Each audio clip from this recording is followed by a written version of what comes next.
More than 2/3 of deaths around the world are caused by aging. They're caused by cancer, they're caused by dementia, they're caused by heart disease. They're caused by all of these diseases that we know, biologically speaking, are caused by the aging process. In a country like the US, it's probably about 85%. Over here in Europe, over 90%, 70. You've got an 85% chance of having a chronic disease, even if you eat the best diet. There is almost nothing in your everyday life that costs $1 these days. And yet, that's how much money we're putting into researching the thing that causes the diseases that kill most of it. It's wild. If science is successful at giving us 10 to 20 more years of health, what do you see as the ripple effects throughout society? Get a cell and turn its clock back.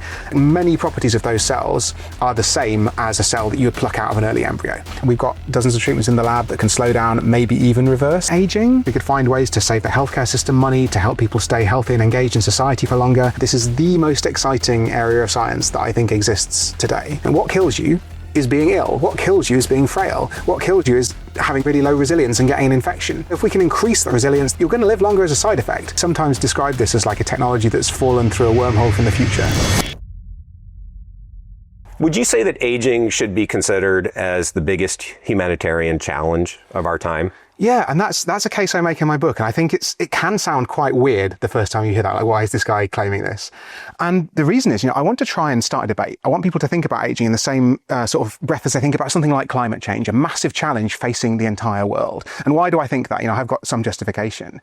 If you run through the maths, more than 2/3 of deaths around the world are caused by aging. They're caused by cancer, they're caused by dementia, they're caused by heart disease. They're caused by all of these diseases that we know, biologically speaking, are caused by the aging process.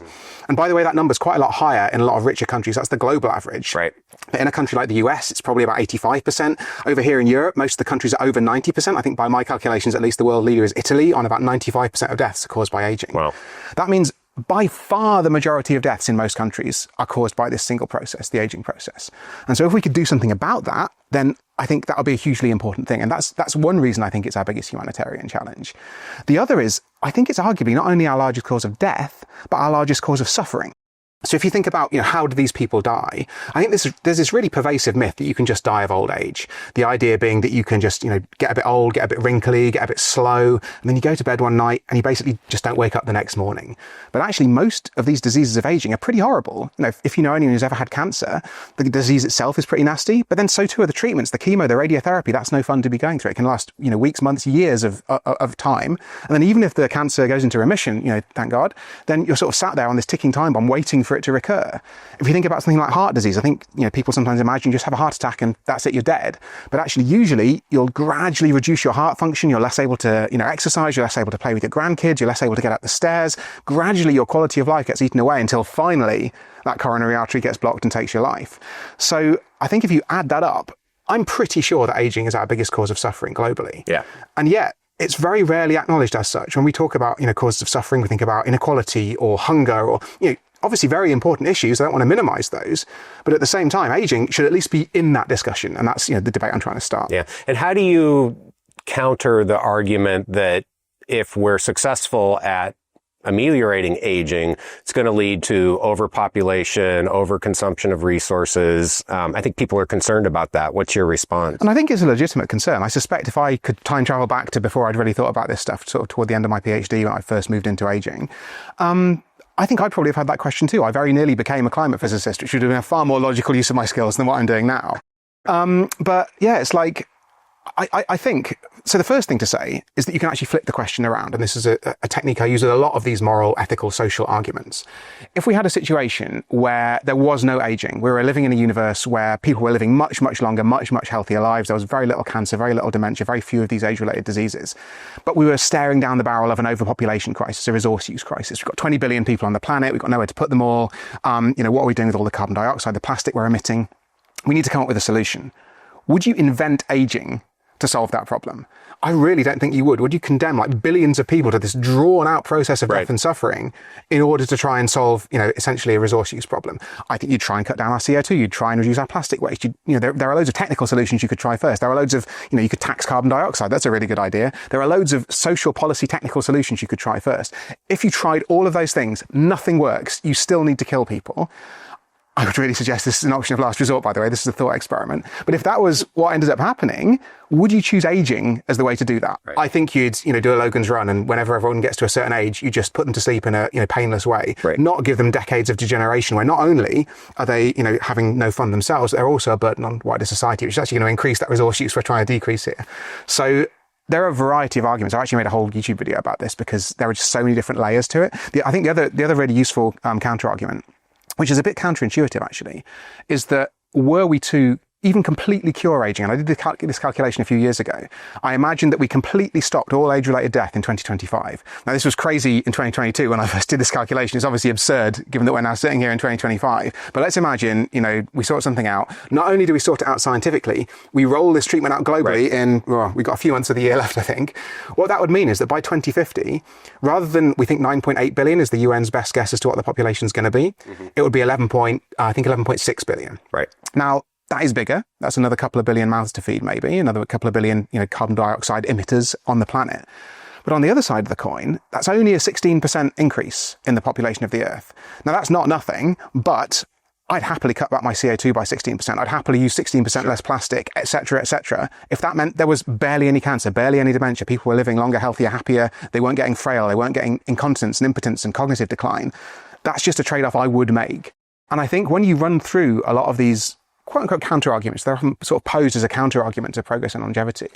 I actually think most of them come out to be relatively small problems compared to the sheer scale of that humanitarian challenge that I set out just now. Yeah, I agree. And I think also, it's useful to compare the approach of slowing aging to what we do now, right? Which is trying to cure disease. To me, it almost seems like it's not logical to say we shouldn't try to keep people healthy as long as possible. We shouldn't do that, but we should wait until somebody's sick with cancer and then try to cure their disease, right? You almost have to argue, if you're going to argue we shouldn't be trying to slow aging, you also have to argue we shouldn't treat people when they get sick. Yeah, and I feel like that's the other thing. If you think about this in a very sort of broad picture, ethically speaking, I cannot find a logical distinction between aging science and longevity medicine and the rest of science and medicine. Like if you spoke to a cancer researcher, what would they say? They'd say, like, big picture, what they're trying to do is make people live longer and healthier. If you spoke to a dementia researcher, what are they trying to do? They're trying to give people their memories back and keep them living longer and healthier. And if you ask an aging researcher, they say exactly the same thing. I think the only difference is we're kind of scared it might work. Well, yeah. Well, and I think the other logical difference is it's when successful, targeting aging when successful is a much more effective approach at keeping people healthier longer. Exactly. Than individual diseases in isolation. Exactly. Yeah. So, there's this estimate, I'm sure you know, that even completely curing cancer would only add 2 or 3 years to life expectancy. Right, exactly. Or heart disease or any other individual They're pretty similar. In fact, I think cancer's the biggest one, so they all get a little bit lower after that. So you can imagine, even if we had fairly modest progress against, we already know this is possible. You can diet and exercise your way to 2 or 3 years of extra life. No problem. So clearly by intervening in the aging process, you can have these bigger effects. Of course, the question is, can we do this pharmacologically? Can we do it with medical treatments of other kinds? But it's certainly on the table that we could have a much bigger, better effect, which to me is a triumph, but to other people is a bit scary. So it seems like, given that, most people today still consider aging to be an inevitable process. In your view, what will it take to really convince society that aging is modifiable? I wish I had a silver bullet answer to this. I think the problem is, and I've really convinced myself this, you write a book, you hope that everyone's going to read the book and the world is going to be changed. But, naive young optimist I was. And I really think it's just a very, very slow process of drip, drip, drip, because there are so many different arguments that are going to work for different people. The way I communicate this message is going to work for some audiences. Right. We're going to need completely different messengers for other audiences. And I think there are just so many. One of the things that actually gives me confidence in the sort of hypothesis of longevity science is that we have so many different sort of angles that we can argue this from a scientific point of view. We can say, look, this isn't so weird. The reason you go to the gym every week, the reason you try and eat healthy is because you're trying to keep yourself healthier for longer. And if you look at this biologically, that's slowing down aging. From a scientific point of view, we've got dozens of different ways in the lab now to slow down, maybe reverse, and maybe not say that on this podcast, but maybe reverse the aging process. We should talk about that. In some animals. Yeah. These are promising, exciting results. It's not like we've got no levers to pull. Yeah. And if someone poo-poos calorie restriction, for example, which is, we think probably one of the most reliable interventions, but if they think that doesn't work, if they think that's never going to happen in humans, we can just look at the other 19 things that we could plausibly say are going to work. So I really think we just have to make this argument in loads of different ways to loads of different people. And I think it's a bit about meeting people where they are as well, because it's hard for It's hard for us. It's probably hard for a lot of people watching or listening to this podcast to really put themselves in a position of someone who's never, ever heard about longevity science before. And I think that's probably the majority of the public, the majority of doctors, the majority of scientists, the majority of policymakers, the majority of politicians. And if you've got a short attention span, and I think a lot of people have because they've got busy lives, if you're a politician, there's 100 fires you need to be putting out before you start increasing funding for aging science.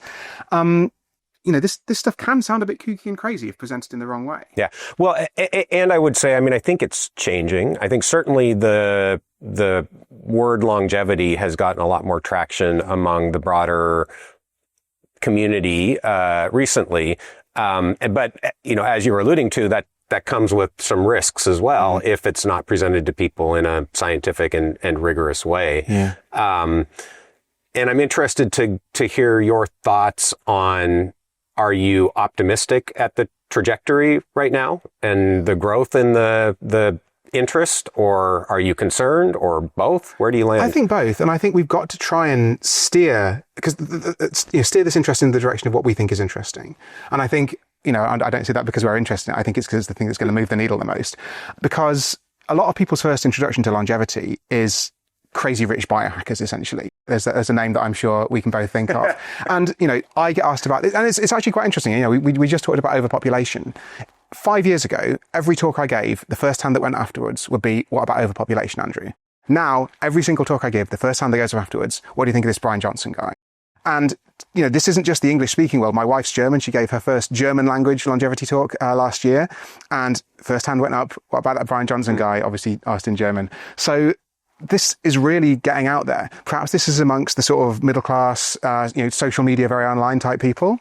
But a lot of people's first exposure to longevity is something like that. Yeah. Or people online are just sort of taking what they were doing before and rebranding it longevity, because I think it's a really powerful argument that exercise essentially slows down aging. Mm-hmm. But that means if you were a fitness influencer before, you can now pivot your way into being a longevity influencer. And there's a level on which there's nothing wrong with that. I would love it if more people, ate well, exercised, did all these good things. But if people think that longevity science is about eating well and exercising, they're missing, I've had people come up to me after my book, having read my book, and they're like, Andrew, I read your book, I really liked it, I really enjoyed it. Now I'm really going to sort of concentrate on my diet and exercise, and one of my weird bits of health advice is brush your teeth to slow down the aging process. I'm going to do all those things. And I'm like, absolutely. That's fantastic. But did you read the previous 10 chapters where I was like, these medicines can literally slow down aging? Yeah, so both of those things are certainly, what I've experienced as well. And it was interesting. So, as you know, I just came from the Longevity Investors Conference in Gstaad before moving on to Jena and then Berlin. And one of the things I was struck by there was what I perceive as a growing divide in the sort of longevity ecosystem between the people who fall on the side of rigorous science, you should always be precise in your language, and the people who feel like it's maybe not a good thing, but it's okay that there are people out there, promoting snake oil, mm-hmm. right? And actually, it wasn't me, but in the session before mine, 2 different people name dropped Brian Johnson and David Sinclair for misleading comments, charlatanism. Those are their words, not mine. So I think we do have this challenge right now in the field. And maybe it's a good thing that also both of them are great communicators and have gotten a lot of interest. I'm not honestly sure how we balance that, but I do feel like there is within the community, a growing divide, which is probably not great. So, my hope would be that we can move towards adding more scientific rigor and just telling the truth, honestly. Yeah. And I think me and you are in quite an unusual place, because I think there's the charlatans making wild claims on one end, and they're saying we're going to live to 1,000 and all these bonkers things that we have no idea whether or not they're possible. Right. Then we have some very conservative scientists who are like, the best we can hope for is 5 more years of health span. I think we both believe we can do far better than that. Yeah. But at the same time, we don't want to be associating ourselves with people on that end. And I think it's very hard to sort of thread that needle. I do too, although I think one way to approach that is just to agree that there's uncertainty. Like, we don't know, right? And so different people can have different opinions. And in fact, you and I probably have somewhat different opinions on where we anticipate progress going in 5 years, 10 years, 20 years. And that's okay. But there are also some things that are just untrue. And so that's the line that I cross. It's like, just tell the goddamn truth and everything will be all right, right? Yeah, saying we don't know what's going to happen to science in 50 years, that's fine, we don't. But saying we're definitely going to live to 1,000, harder. Don't sell people snake oil, I think would be the other aspect. Definitely. So anyways, I don't want to turn too far to what's wrong in the field, but I do think it's useful to be aware that can be counterproductive to the goal of really convincing the general public, or maybe even right now, more importantly, the people who actually make decisions around resource allocation, that the science here is legit and has made progress and deserves more support. Yeah, definitely. And I think if you're a policymaker and the first thing you come across is some kooky biohacker doing some weird stuff, because the other problem is I think now, this has become a little bit more mainstream. There's sort of a following for these people. But I remember the first few videos that I saw from Brian Johnson, a lot of the comments underneath this were like regular folks just being like, God, if this is what immortality costs, I want to die. Right. Yeah. And I wouldn't, if I had $2 million a year, this is not how I'd spend it. So two things I would say again. A few months ago was at a conference, which was more of a healthcare conference, but it wasn't even completely focused on healthcare. But it was a really interesting group of people there, who are, pretty high profile in politics, finance, and healthcare. And most of them aren't in the longevity bubble, right? That's the other thing that I think a lot of people don't appreciate. Those of us who are in this space, it really is a bubble, and it's still pretty small, even though it's growing a lot.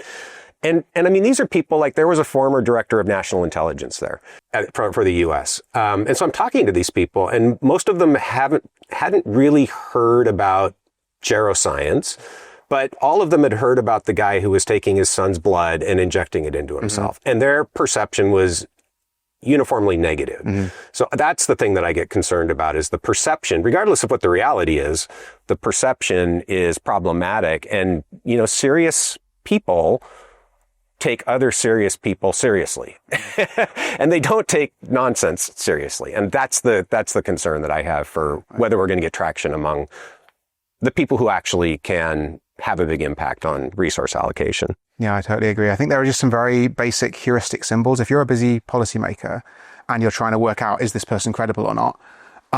You're going to have to use some heuristics. You can't afford to go through their entire bio and work out, is every supplement they're taking legit? You have not got time for that. So you look at, do they seem crazy or not? And that's how you work it out. On the other hand, there was the hot mic moment with Putin and Xi recently, where they're talking about, living forever. So who knows, right? Who knows what's going on in their heads? Okay, so let's see. That went down a path I wasn't expecting us to go down, but that's okay. So there's definitely a distinction between living longer and living longer in better health. Do you think that Healthspan is a more appealing term than immortality? If we're going to pit Healthspan versus immortality, yes. I think there's a debate to be had about how appealing a term Healthspan is. I saw a comment the other day where someone was pitting longevity against Healthspan, which I found really unhelpful. Because it's like, people don't just want to live longer. But then, if you look around the community, who is saying they just want to live longer and they don't care how healthy they are? I've not spoken to a single researcher who has said that was their, the goal of their lab, the goal of their research. It'll be.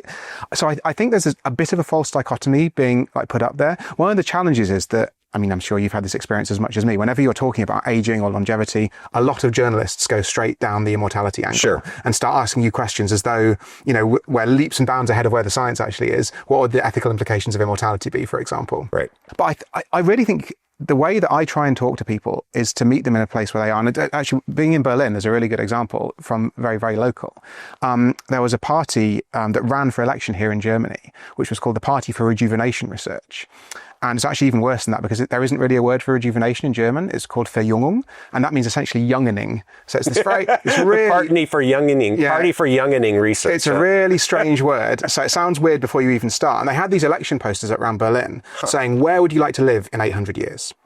And you're like, I'm probably one of the people reading this who thinks this is more likely than like your average punter on the street. And yet I have no idea. I have no interest in this question.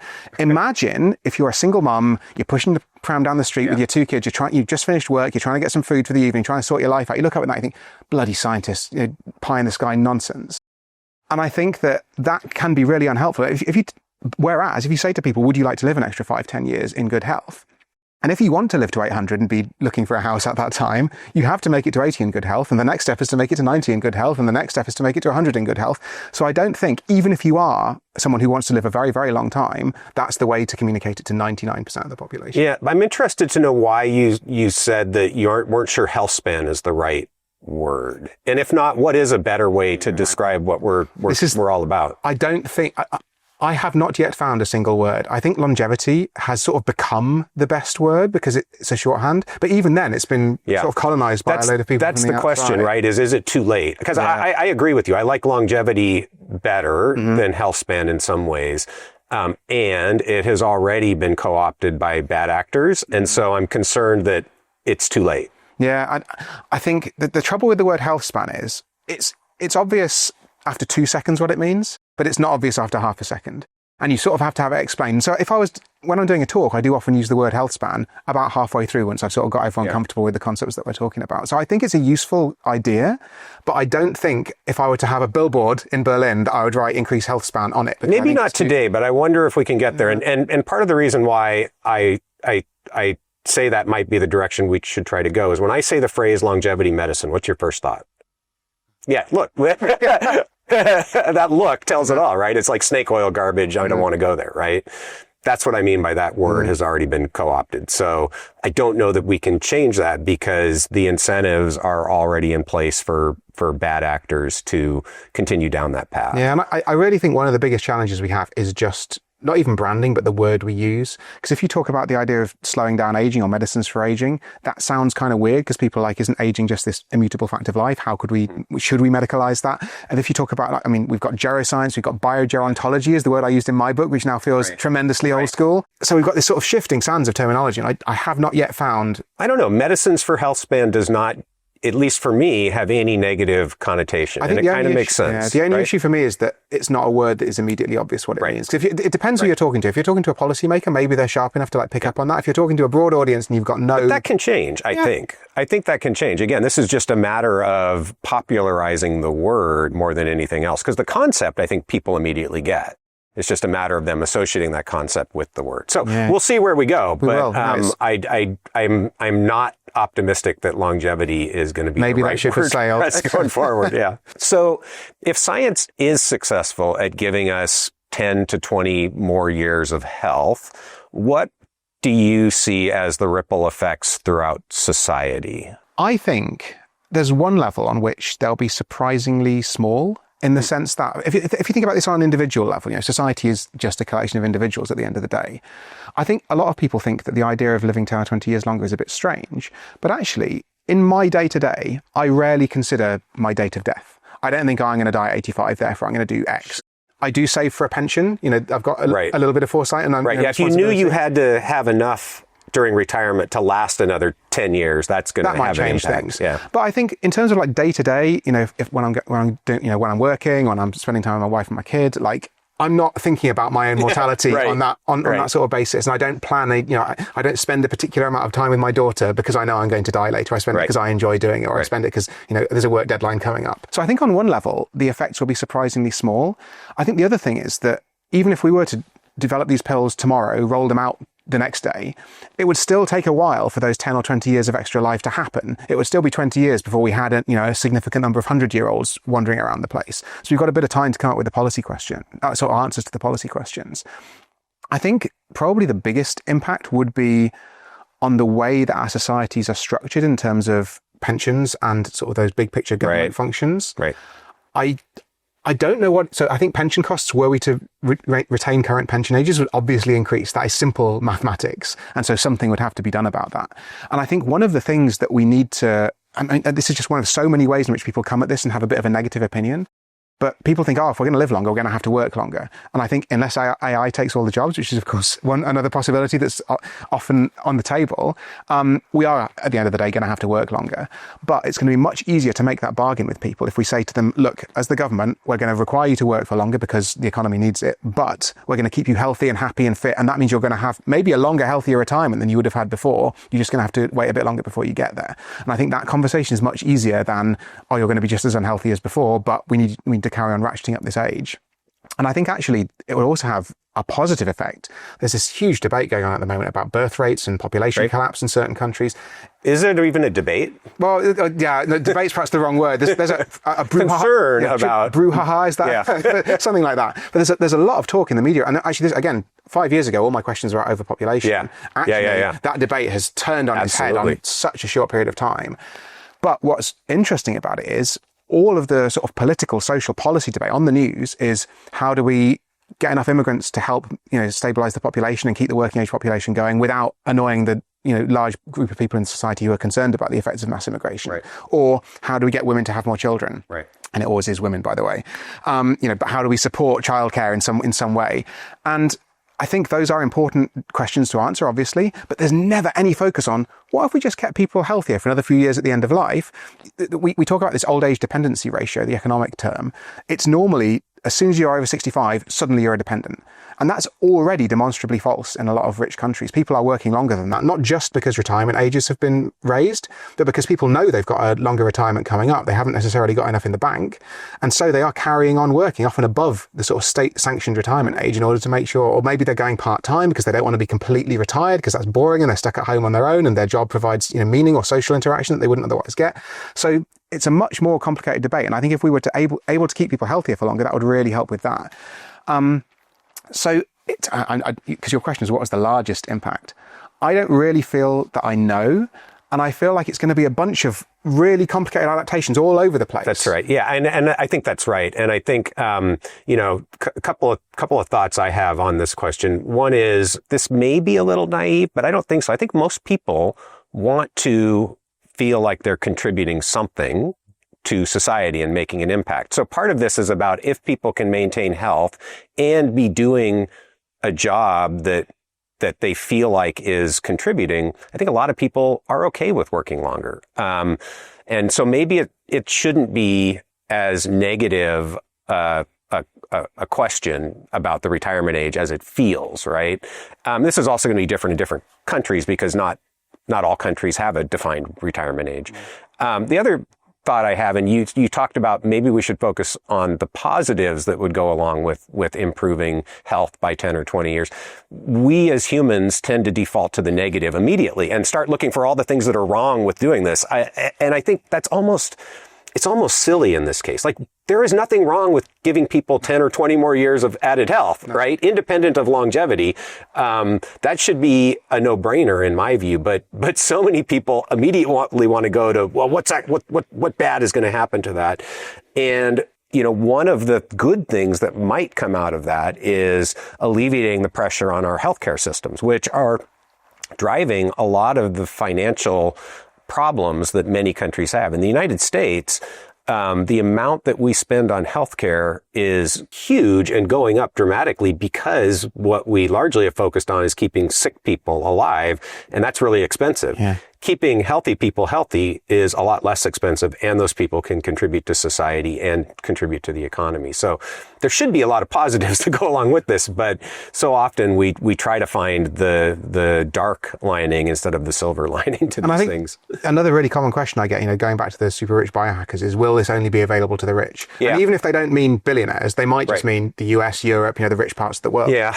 But actually, I hope and have some reason to suspect this might benefit the poorer countries more. The reason being, if you think about a lot of the drugs that we think in the short term might work, the metformin, the rapamycin, these are all off-patent medications that could in theory be manufactured quite cheaply. Yeah. And then let's sort of zoom out and have a global perspective. The rich countries, on average, the US is a bit of an outlier, but tend to spend between sort of $5,000 and $10,000 per person on healthcare. But then if you look at the middle-income countries, that's where about 2/3 of the world's population lives. They have a GDP per capita of about $5,000 or $6,000. Yeah, right. And that means and their life expectancy, by the way, I think is about 72, 73 years old. They are living long enough that they're going to need a quote-unquote Western-style healthcare system pretty soon. And yet they're going to have to redirect their entire GDP to produce that. It's not quite true because labor's a bit cheaper there, and economists will shoot me down. But the fact is, it's clearly not possible for them to produce, certainly not a US-style healthcare system, but even a European-style healthcare system is far too expensive for for any middle-income country, essentially. And so, if they could have something like rapamycin, something like metformin, something like, any of these other generic drugs that we've tried in mice that we think have a good evidence they might work in humans, they could roll these out for, per year. Right. And if that keeps people healthier for a few years longer, that sort of allows them to do a bit more economic growth, relieves pressure on the healthcare system. It's just a win-win-win. Yeah. And I think you alluded to something that's really important. It's kind of a myth that, the aging population problem is only relevant in developed countries, right? In middle-income countries or even developing countries, we're starting to see dramatic increase in the frequency of age-related chronic disease. And as you said, that is going to have significant impacts on the healthcare system and economy and quality of life, obviously, for a significant fraction of the population in those nations. So this is really aging is really a global problem, not a problem of the United States and the UK and other developed nations. Yeah, and one thing I really enjoy doing in my talks, I do a sort of audience survey of what they think global life expectancy is. And every audience I've done this with gets it wrong. It doesn't matter how educated, or in fact being educated, according to the sort of, there was a guy called Hans Rosling, who's a sadly deceased sort of global health economist. And he did these surveys where he asked people, what percentage of children do you think are vaccinated around the world and things like this. He called it the general ignorance survey. And what they found was that if you gave people, I think, 5 options, about 2/3 of regular folks underestimated global life expectancy, but about 4/5 of university-educated folks underestimated it. And that's because, to the extent that we are educated about this stuff, we're taught there's this massive developing world, they're poor, they've got poor access to hygiene, blah, blah, blah. Right. And so, and there's also a bit of an age thing. I think that was perhaps more true 50 years ago when some people went to school. But that's changed very, very rapidly. And so now global average life expectancy, have a little bit of a think about this at home, it's just past 73 years. We've just recovered from the post-COVID slump. And that means most people in most countries can expect to grow old. We've also got to remember that when we talk about life expectancy, that's a snapshot of current death rates. So if you're, say, 30 years old, living in a poorer country, you could well expect to live to 80 if these, if things continue on the current trajectory. Yeah. That's old enough to get cancer. That's old enough to get dementia. That's old enough to get any of these things. Yeah. So we should be thinking about this as a global issue for sure. I think that's a really important point. And in fact, it's far more than that's old enough to get these diseases. You will get, you will get a chronic disease by the time you're 70 for most people. I don't know what the percentages are, but I'm guessing it's probably plus 80% that by 70 years old. So one of the things I started quoting recently, there was a study that came out a few months ago that got loads and loads of attention. It was on nutrition. And they got a bunch of nutrition surveys and they categorized them according to various dietary classifications. And they found that the people eating a diet that was in the top quintile, so the top sort of 20% of the AHEI, I think it's the Something Healthy Eating Index. This is a diet quality estimator. Yeah, exactly. They found that those people, and what the headline was, eating this best possible diet, I think triples your chance of what they called healthy aging. And the way they defined healthy aging was making it to 70 free from chronic disease. Yeah, right. And so then I looked down, not very far below the abstract, but into sort of table 1 of the paper. And the results were, if you're in the bottom quintile, you had a 95% chance of having a chronic disease at 70. But if you triple that 5%, it means you've only got a 15% chance. You've got an 85% chance of having a chronic disease, even if you eat the best diet. Now, I think they define chronic disease quite broadly. I think they included things like high blood pressure. But these things do have consequences. It's not as though that's a non-disease. Absolutely. Although it may or may not have symptoms at any given time. So clearly, most people, even if you diet and exercise and do all the right things, I can't even give you a 50-50 chance probably of making it to 70 in good health, which is crazy. Yes, right. No, I agree. And I mean, this is one of the things that I have commented on previously is I feel like sometimes the people who are doing these estimates of, quality years of life or health span, do a disservice by underestimating the years of life spent with chronic disease, or what we call sick span. And I mean, I think, the reality is we don't, in the scientific community, don't have a consensus definition of health span. So number one, in my view, no scientist should ever claim that they can measure health span or extend health span or shorten health span because we can't measure it. We don't have a consensus definition, at least. And we shouldn't be trying to do statistics on something we can't measure. That's just a pet peeve. But I've seen, scientific groups come out with estimates that sick span, I guess would be the opposite of health span, is like, 18 years or 10 years or something like that. In the United States, 60% of the population has a chronic disease, right? If we define sick span as the period of life spent with a chronic disease, it's more like 35 years, right? Which is, I think people need to understand this. On average, if you're an American, your chance of getting a chronic disease before age 40 is greater than 50%. this is an enormous problem. And in my view, the outside of changing lifestyle factors, the only way to really have an impact there is by targeting the biology of aging. And I'd be interested to get your thoughts, because I think you've written on this, right?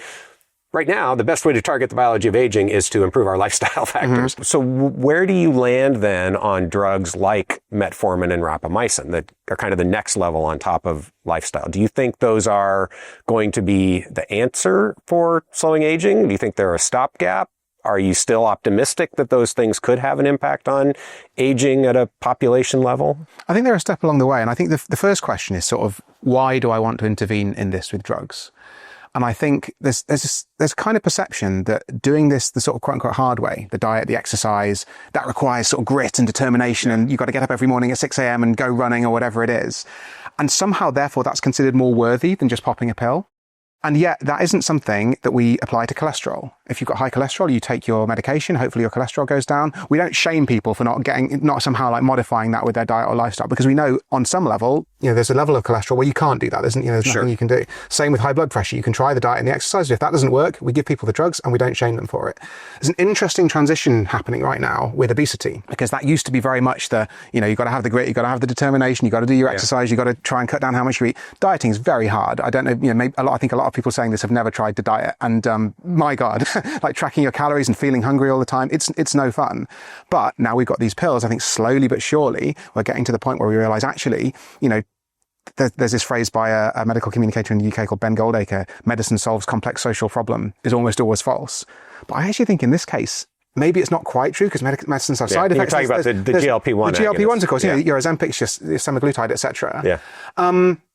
This is incredible. We've got this pill, and I'm not sure if I believe this data yet, because we've only seen it for 1 year, but the obesity rate in the US ticks down for the first time in the last few decades. I think it was last year or the year before, depending on how recent the data was. Well, I mean, again, and that you have to consider that's in the context where, for most people, they still don't have access to these drugs, right? So I think it's real, and I think it's quite likely we will see that trend continue. Yeah. And I think the thing that's interesting about it to me is, even, the people who have access to them now tend to be wealthier. They tend to be the people who are more time rich. They tend to be the people who could go out. Or at least have good insurance, which obviously that correlates with being wealthier. Yeah.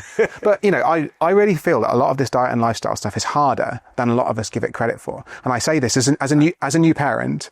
I know I've literally written a book saying I should go for a run. I actually love exercise, which is not, not universal. I know some people find it really boring, whatever. I love going for a run. It's a beautiful day here in Berlin. I could be running right now. But as soon as our baby was born, I think I've probably managed one run a week since that happened. Yeah. And I'm really lucky. I'm a freelancer. I work at home. Like, if it's a nice afternoon, I can usually just pop out for a run, but there just isn't time. And so if I imagine if I had more kids, if I had 2 jobs I was working, whatever, it's really, really hard to squeeze this stuff in. And so the reason that I think a pill can at least help with a complex social problem is it is much, there are compliance issues, there are side effects, there are all these things, but I really would feel much more confident tackling health inequality with some real anti-aging drugs in our back pocket. So then the next part of the question is, what do I think of like rapamycin, metformin? I don't think any of them is likely to quote unquote solve the problem. I think that's clear. Obviously it doesn't solve the problem in mice. I haven't got any immortal mice walking around thanks to... Well, metformin doesn't even increase lifespan in mice. Yeah. But what I would really like to see, if I had control of government finances, or if I were a billionaire, I think what I would do, I would really like to fund 5-10 TAME-like trials. So for people who haven't heard of that, TAME is this idea, targeting aging with metformin is the acronym. They're going to get 3,000 older people, give 1,500 of them metformin, 1,500 a placebo, follow them for a few years, and they've got this sort of composite endpoint where it's, they want to measure, does it slow down aging? We can't measure that yet. So what they instead do is they say, do they get less cancer? Do they get less dementia? Do they die less? And that gives us a really pretty hard readout as to whether those people are healthier on the metformin or the placebo. I'm not sure if I only had one of these trials to do, the metformin is the drug that I would pick today. Right. I think it looked more promising in like 2014-ish when this trial was first started being talked about. Yeah. I mean, again, this is another conversation I had at the Longevity Investors Conference, was about the TAME trial. This was with Jamie Justice, who's now running the X-Prize Healthspan project, which she was deeply involved in TAME 10 years ago or so when it was first proposed. That still hasn't been funded, still hasn't started. So I agree with you. Like, yes, we should be doing multiple of these trials on multiple interventions. from your perspective, how do we get to that point where we can actually get resources to do that? And I think Jamie said the price tag for that trial is somewhere around 75 million. So it's not cheap, but it's also not when you think about, the way resources are allocated in large countries, it's a drop in the bucket. I'm guessing that's less than a fighter jet, So how do we actually get the momentum to do that? Because that's how we start to get answers as to whether we can really slow human aging, I think. Yeah, and I think the answer is we need to be better as a community at talking to policymakers. And actually, for this very reason, I've just co-founded a think tank. It's going to be initially based in the UK called the Longevity Initiative. And the idea is that we're going to take these very arguments to policymakers because, if you look at we've already sort of talked about this in general terms. There is a small literature on the economics of longevity. And one of the most famous papers is this 2021 paper by Andrew Scott and co-authors that says that if we were to slow aging by a single year in the US, it'd be worth about $38 trillion overall. Yeah. So let's now sort of rewind and think about the cost of tame. I normally round it up to 100 billion because what's 100 million because what's 30 million between friends. Right. Let's imagine we do 10 tame trials. So that's going to be $1 billion. We do metformin, rapamycin, SGLT2 inhibitors, maybe Ozempic. Pick your favorite 10. Maybe we could do a couple of combinations, a few different doses. We could have a think about that once we've got $1 billion in the bank. Even if I think it's pretty likely that one or some combination of those would add 1 year. I think you're right. In fact, I would be shocked if that wasn't exactly. the case. If we didn't even get more than that. But let's really be conservative about this. I'm pretty sure we can get a year. If the economic benefit of that is in the region of 38 trillion, and we spent $1 billion to get there, that's a 38,000x return. Like, imagine if you could go to your investors and promise them a 38,000x return. So I think the problem is that policymakers haven't heard of aging. If they have, they think it's about... But what about the billionaires who have? Like, those guys could do it. Come on, guys. Yeah, exactly. Please. And it doesn't have to be public money. I think philanthropy would be fantastic as well. Yeah. If a team of billionaires wants to get together, there was this survey done by UBS a few years ago where they asked people with various net worths, how much of your net worth would you give for an extra 10 years of healthy life? Yeah. And people worth over, I think, $50 million said they'd give 48%, basically half. So if we could get a bunch of people to club together, $1 billion isn't a lot of money. The 3,000 billionaires in the world... Well, Bezos put $6 billion into Altos, right? Yeah. So yes, it's doable. Exactly. And again, to me, this is one of those things where it's a no-brainer. Like this needs to happen. And again, let's just explicitly state this simply, right? I think you and I, you tell me if you disagree, would both agree that there is better than a 95% chance that we can find one or more interventions that will slow biological aging in humans and increase health span by at least a year. Mm-hmm. Do this in rigorous, randomized, placebo-controlled clinical trials for $1 billion. Yeah. No, I totally agree. And the fact that we're not doing that is just absolutely mind-blowing. Come on, guys. Come on. If you've got a few $100 million in the bank, now is the time to deploy. And I think what frustrates me as well is there's a lot of debate in the field at the moment about how best to allocate our very limited resources. Because if you think about the National Institute for Aging... let's talk about that. What are the actual resources that go to the biology of aging? In the National Institute for Aging in the US, and it's frustrating. I've been looking around the world for any other country to use because people often go to America as the example. I don't think, there may be one that I've missed, but I don't think there's another country in the world with a National Institute for Aging equivalent. Because in the UK, it's just dispersed by the research councils in the UK. So the way the science funding is distributed from the government, there's the biological one, there's the physics one, essentially. They're done by sort of subject area. They've not got a sort of mission-driven departments in the same way as you have in the US. But the problem with the National Institute for Aging, there's this running joke in the field, I'm sure you know, that the NIA actually stands for National Institute on Alzheimer's Disease because about 2/3 of the money goes on dementia. It's already quite a small amount of money. It's about it's about $3.5 billion a year. But then if we drill down to the bit that we care about, the National Institute for Aging Biology Division, that's about 350 million, I think maybe 400 million a year at the moment, assuming the cuts that are currently being mooted don't go through. Right. That's a little bit over $1 per American, because there are obviously 330 million Americans. You've got an 85% chance of dying of this. Right. And you're contributing maybe $1.30. I struggle to find like a cost comparison. It'll be an insulting tip in a restaurant. You can't really buy a coffee for that much. There is almost nothing in your everyday life that costs $1 these days. And yet, that's how much money we're putting into researching the diseases or researching the thing that causes the diseases that kill most of us. So it's wild to me. Yeah, and that turns out to be about 0.5% of the NIH budget. Yes. Right? That goes to the factor that it underlies 9 of the top 10 causes of death in the United States. So it's certainly, I would say, a misallocation of resources. I would say so. of an absurd scale. Yeah, I agree. And I think what annoys me about the sort of these tame trial type trials we were talking about, we're talking about how to, allocate these very limited resources we have. And I think there probably are clever things we can do. I really like your wormbot and the million molecule challenge, for example, as a quick, cheap way to try a whole bunch of stuff. Obviously, we can't go, oh, this worked in worms, let's give it to a bunch of 65-year-olds. So there's clearly an intermediate step. My sort of dream trial would be these 10 parallel tame-esque trials. And at the same time, we measure every biomarker under the sun of these people and find out, we can finally settle the debate, do epigenetic clocks work? Right. We can finally find out, maybe it's one of these blood-based biomarker clocks. We can work out what showed, say 3 drugs work out of these 10, that we find a biomarker that told us in advance that was going to happen. And suddenly you can do a trial in 6 months. Yeah.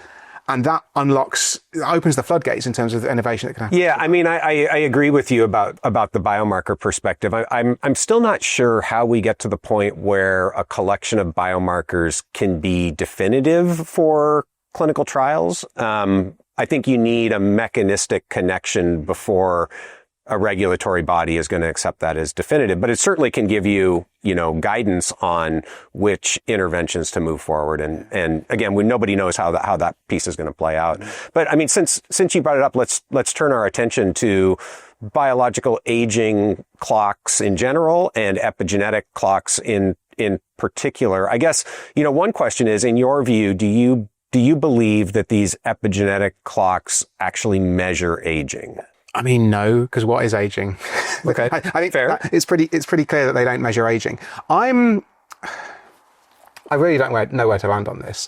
I think that it's very suggestive that what they're doing is useful, but we haven't got a very good, certainly human, intervention trial. So the example I usually give is, imagine I had an identical twin brother and, we both got our biological ages measured, and how are you going to measure your biological age? Let's choose a test. Okay, let's say one exists, hypothetically. Some hypothetical biological age. So say it's an epigenetic clock done by a very reputable provider that has very good replicability of tests and so on. So I'm just going to be precise here because I think precision in language matters. Yep. These are, at best, biological age estimators. So this goes back to what you were saying. I know you know this, but I think we use this terminology really sloppily sometimes in the field, and it confuses people who are outside the field. None of these things are measuring biological age. What the epigenetic tests are actually measuring are methylation marks at specific places in the genome, and basically the frequency of methylation versus not being methylated. That's correlated with, certain patterns of those are correlated with mortality or chronological age or something else. Those things are correlated with biological age, which, you're right, we don't even completely have a good definition of biological age. So I think it's okay to say they estimate biological age or estimate mortality. They don't actually measure anything other than methylation status. Mm-hmm.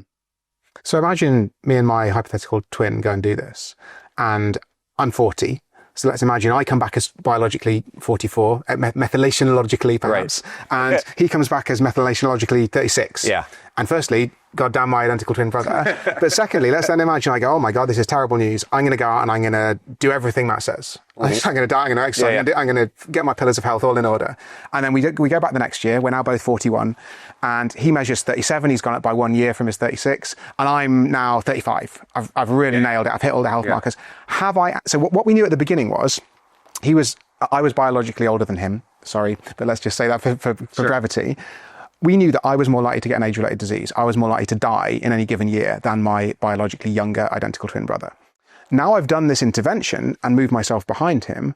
What have I done? We don't have the answer to that because we've never done an intervention trial. Because you did a whole bunch of stuff and you don't know which thing. But that's useful. So here's what I would say about that. One is, I mean, we have to make the assumption that the test is actually, that the error in the test is small, right? Which is actually a bad assumption we now know about these particular tests. But let's say that's true.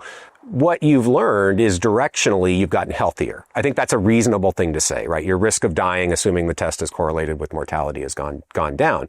That's great. That's useful. But you're right. We can't pinpoint it to one thing based on that change if you've made more than one change. But even if I only made one change and did that, we still actually don't know that my risk of dying has gone down, because all the epigenetic clocks are trained on a group of people who weren't trying to change their epigenetic age. That's a challenge with the way the clocks have been developed. developed, right? I think it's super suggestive because we do find that people who do all those, do the right things health-wise do move down in age. I'm not sure we do. This is a Really? different question because what has have more data than me. No, probably. it's because what has happened in the field is there are now like 30 or 40 or 50 different clocks, right? And what seems to be the trend today is people just, because those are just looking at different subsets of methylation. So you get the methylation across the genome, and then you apply 30 different algorithms, right? And then they cherry pick the clock that worked, right? So I'm not sure that we really know confidently that cleaning up your diet, exercising, it doesn't work across all of the clocks. And so one interpretation is some of the clocks are better than others at estimating mortality. That's probably true. But it's hard when people do that sort of multiple testing to know what does it really mean. So I have optimism that we will get there. And I think some of the algorithms like pace of aging, which is meant to be correlated to your change in health over time, that seems more robust than some of these epigenetic mortality predictors and things like that. Pace of aging is interesting. I'd be interested to hear if we assume that clock works really well, your thoughts on that, because what that is thought to reflect is your instantaneous rate of aging. Let's just call it that, right? Would that be more useful from a intervention testing perspective than this sort of longitudinal, you have to take them 5 years apart or what? I actually think that's a statistical question. Because if you think about doing a clinical trial with a bunch of people with a biological age clock, let's keep it vague and not specify what sort, we know that if you try and do this, the Tame-like trial, basically the people who contribute statistically to that data set are the ones who get a disease or die.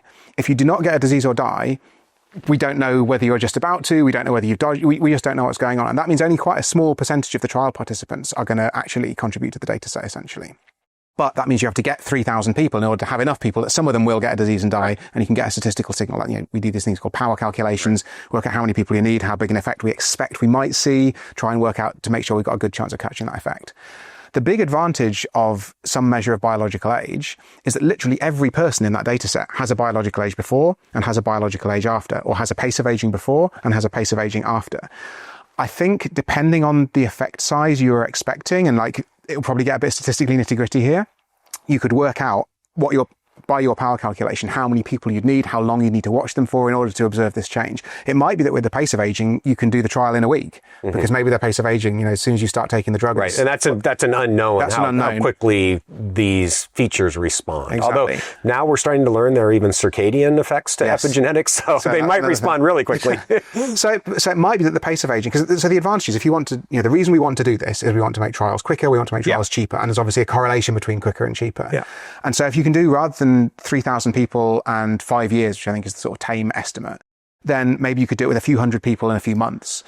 Maybe with a pace of aging, you could do it with a few hundred people in a few weeks, and that'll be an improvement again. But I think it really depends on the actual characteristics of the clock, on the characteristics of the error bars, the uncertainty that comes out, etc., etc. I think both are promising, but I think it's probably going to be a boring nitty-gritty answer as to which is actually better. Yeah, I would agree with that. I think, and the hope would be if we ever get to the point, whether it's epigenetics or some other set of biomarkers, if we ever get to the point where we have a test we're confident in, that not only could it be used in clinical trials, but it could be used at the individual level to say whether if let's say you start I'm just going to say ketogenic diet, whether that has a positive or negative impact on your pace of aging or mortality risk or risk of developing specific age-related diseases. How useful would that be? Because diet is one of the areas I often say we'll probably have cured aging medically before we've really mastered diet. And the reason I say that is there was these fascinating studies that came out a few years ago now, where they were, obviously we know calorie restriction works if animals eat less, in laboratory animals. Yeah. We know protein restriction seems to work in laboratory animals. We also know that restricting specific amino acids seems to work in laboratory animals. And so they did this experiment in fruit flies where they tried to optimize the amino acids they were delivering to them based on the content of the genome. And they gave them this very specific mix of amino acids, and they found out the flies not only lived longer, but they stayed fertile, because one of the effects of protein, of calorie restriction, is often reduced fertility. There's this trade-off. And so they were arguing maybe this trade-off doesn't exist if you get it exactly right. The problem was, they've chosen one selection of amino acids there based on the genome. There are 20 amino acids. These are the building blocks of proteins. even if you wanted to do 2 levels of each amino acid, that would be 2 to the 20, which is about 1 million experiments. And if you then imagine you want to do 3 or 4 levels of each amino acid, there's just no combinatorial way we can solve diet. Right. But if we could do it with aging maybe clocks, with the worm bot, we could do it in worms. Exactly.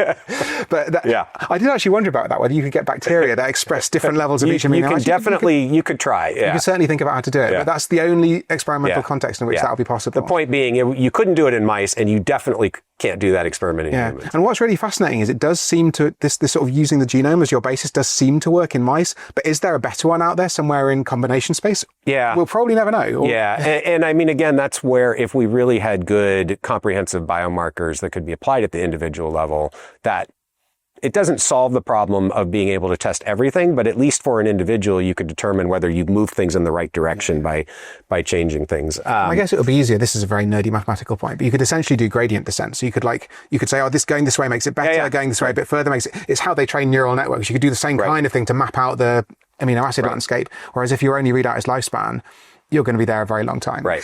So I want to turn to diet in a minute since we talked about that. But before we do, the last thing on the biological age tests, where do you land on? Because there's a whole bunch of companies selling these things now, and some even medical providers are recommending these tests in their clinics. Where do you land on that? Should consumers be using these tests? If so, how? Should doctors be using them? If so, how?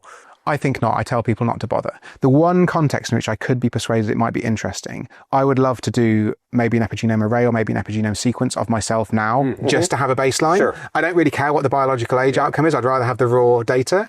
I don't know if that's going to be interesting. Is that interesting enough for me to spend $300? Well, I haven't so far, so take from that what you will. But I basically tell people not to bother. And the reasons are, firstly, reasons you've already gone through far better than we could now. You try it, the results are all over the map. Right. We've just spoken about how if you see a change, we don't really know what might have caused that change or what it means. The other question is more sort of a behavioral question. Because I had a friend come up to me once and they were like, oh, my dad's getting a bit old now. He's starting to, show a few signs of frailty. Like, I really want to get him, pep him up, get him out of his chair, do a bit more exercise, that sort of thing. Do you think it'll be worth him doing a biological age test? And I said, okay, let's throw the science out the window for a moment. Let's imagine we fake one. We do, Steele Labs opens up and sends him a result that we choose out of thin air. Which, by the way, you could start your own company and do that, and nobody would know, right? That's one of the problems with the direct-to-consumer companies right now. And I'd be making far more money than I'm doing right now. Right. But so we send him the Steele Labs result. Let's say he was 70 years old. Imagine we told him he's biologically 70. Well, he's probably that's fine. That's how old I am. It's probably not going to motivate him to change his behavior. Imagine it comes out that he's biologically 74. That could motivate him to get up out of his chair and do a bunch of exercise and blah, blah, all the things we'd want him to do. Or he might just think, oh God, I knew I was knocking on death's door and this is mere confirmation. Imagine it comes back as 65. It could be hugely motivating. Well, I'm doing well. I've got more to go. I've got more in the tank. Or it could be, I'm 65. I don't need to do anything about it. I'm already biologically young. And so I think there's a real paucity of obviously that was a very hypothetical example, but there's a paucity of actual data on how people respond to the results of these tests, even in the absence of whether they work or not. I agree. Yeah. And I hear a lot of the people who, I'm going to use the word, are apologists for the direct-to-consumer companies say, yeah, but, it can be a motivating factor for my patients or for my, for the public. I agree with you. It could be for some people, but it will also have a demotivating effect on other people. And I think we just don't know what the net win-win or win-loss is there.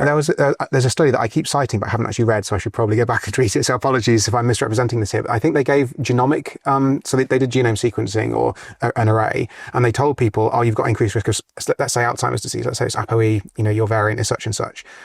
It didn't really catalyze behavior change in the long term. You tell people they've got ApoE4, maybe it gets them up, maybe they spend 6 months on an exercise binge, but at the end of the day, habits have to be sustainable. It's really, really hard. And it doesn't seem, at least in the context of this study that I haven't checked all the details of, that it worked.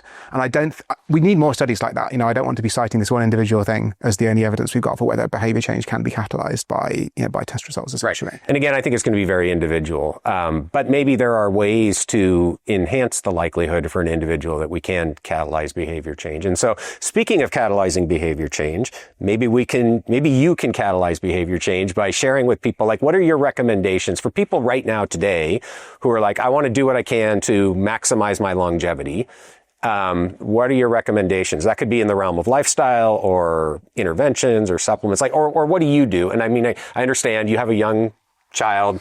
Not enough. It's hard, but if you, I mean, just what would you recommend to people that they can do to give themselves the best opportunity to have as much health span as possible? So I think a lot of this is quite obvious, and it's quite frustrating because sometimes, journalists ask me about this and then people write under the article, wow, top longevity scientist says diet and exercise more. And you're like, well, that is kind of true. Those things do slow biological aging if you do it right. So I think it's definitely worth paying at least lip service to the basics. I'm sure a lot of people watching, listening to this are probably don't need to hear this. But the first one that's often missed out, don't smoke.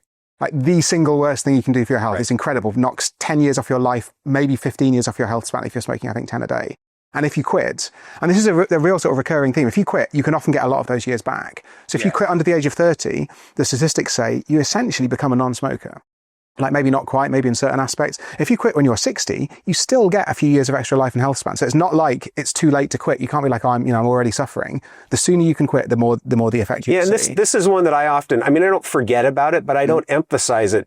And because in the United States, especially in the circles that I interact with, it's very rarely that I meet anybody who smokes anymore. And then I travel internationally and I'm like, oh my God, people still smoke. You're going to be shocked walking the streets of Berlin. Super important message because that's one thing that can have a huge impact. So thank you. Yeah, no, definitely. And I think then the next sort of rung down, probably diet comes next. Mm-hmm.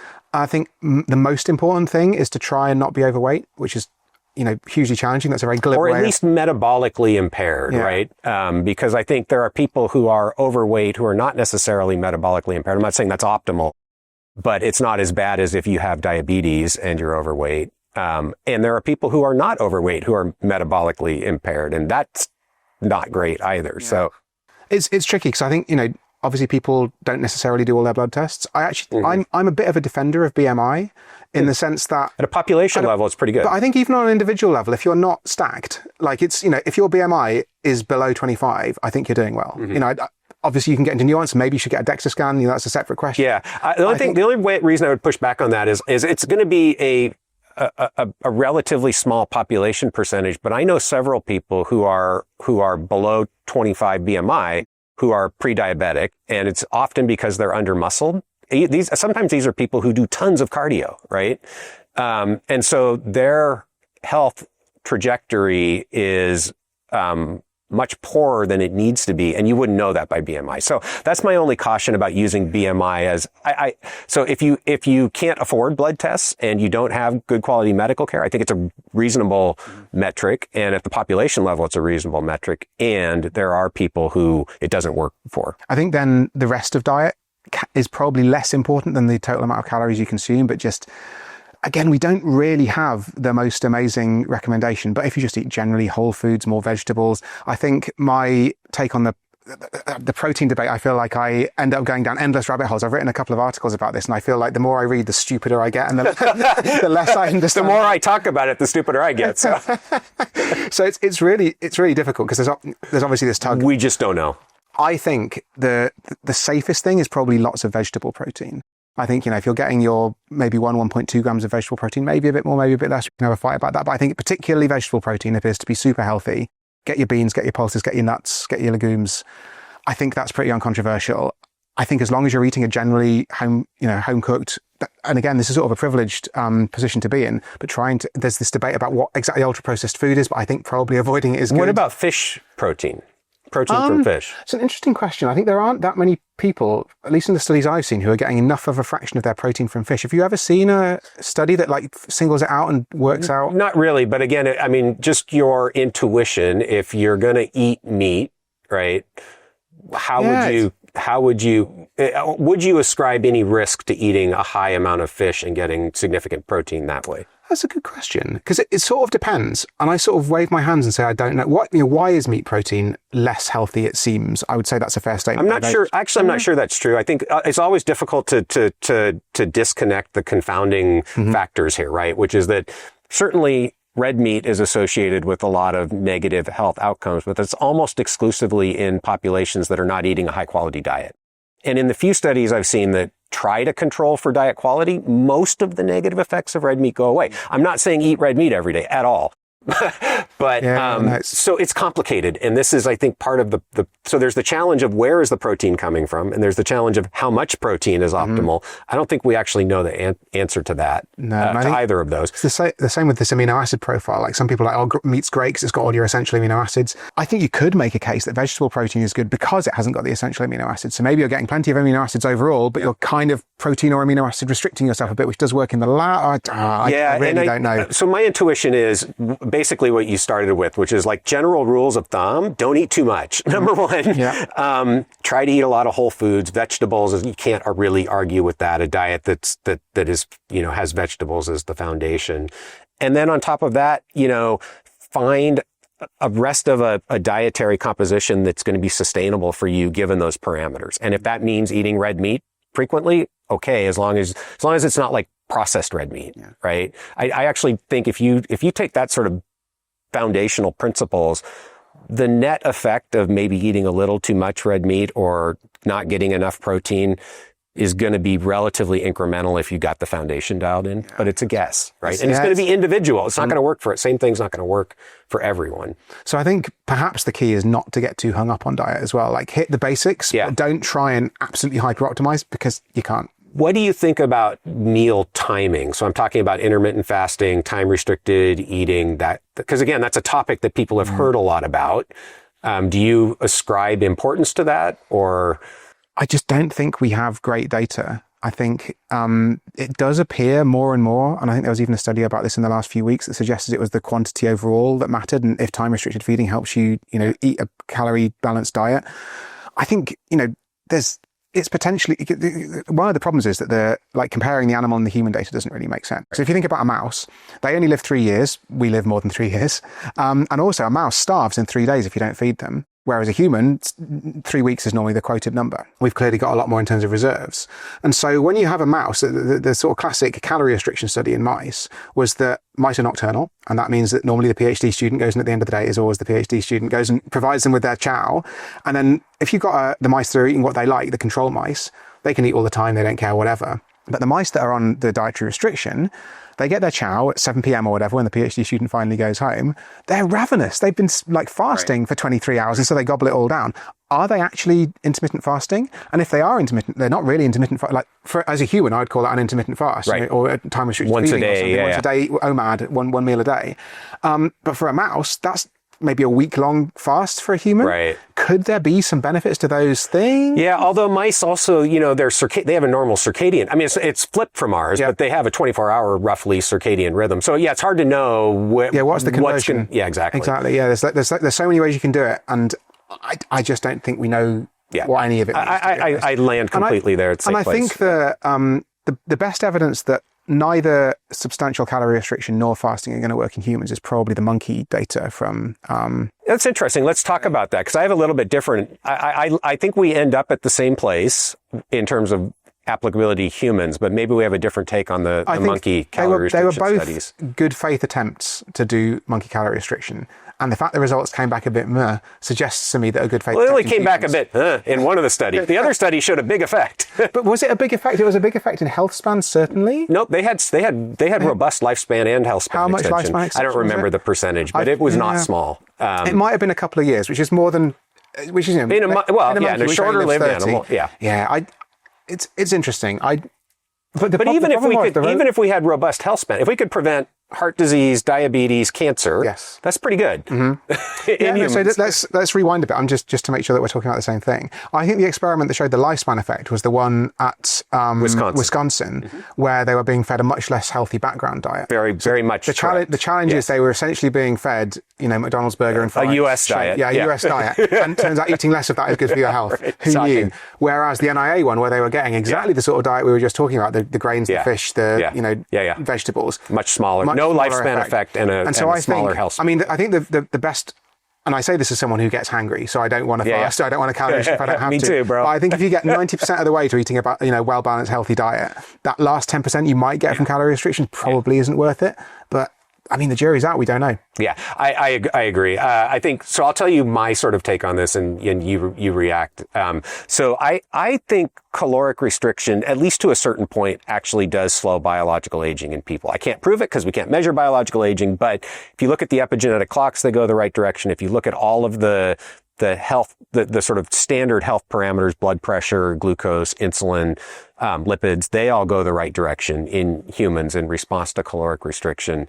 So I think it probably slows biological aging. I don't actually think it would have any effect, and this is a guess because it's going to be individual, but at a population level, much if any effect over a healthy diet, in part because I think there are probably detrimental consequences that offset any benefits. So being hangry all the time is one, miserable quality of life, but also, probably a loss of muscle mass, probably a loss of bone density, leading to higher frailty, potentially higher risk of infection.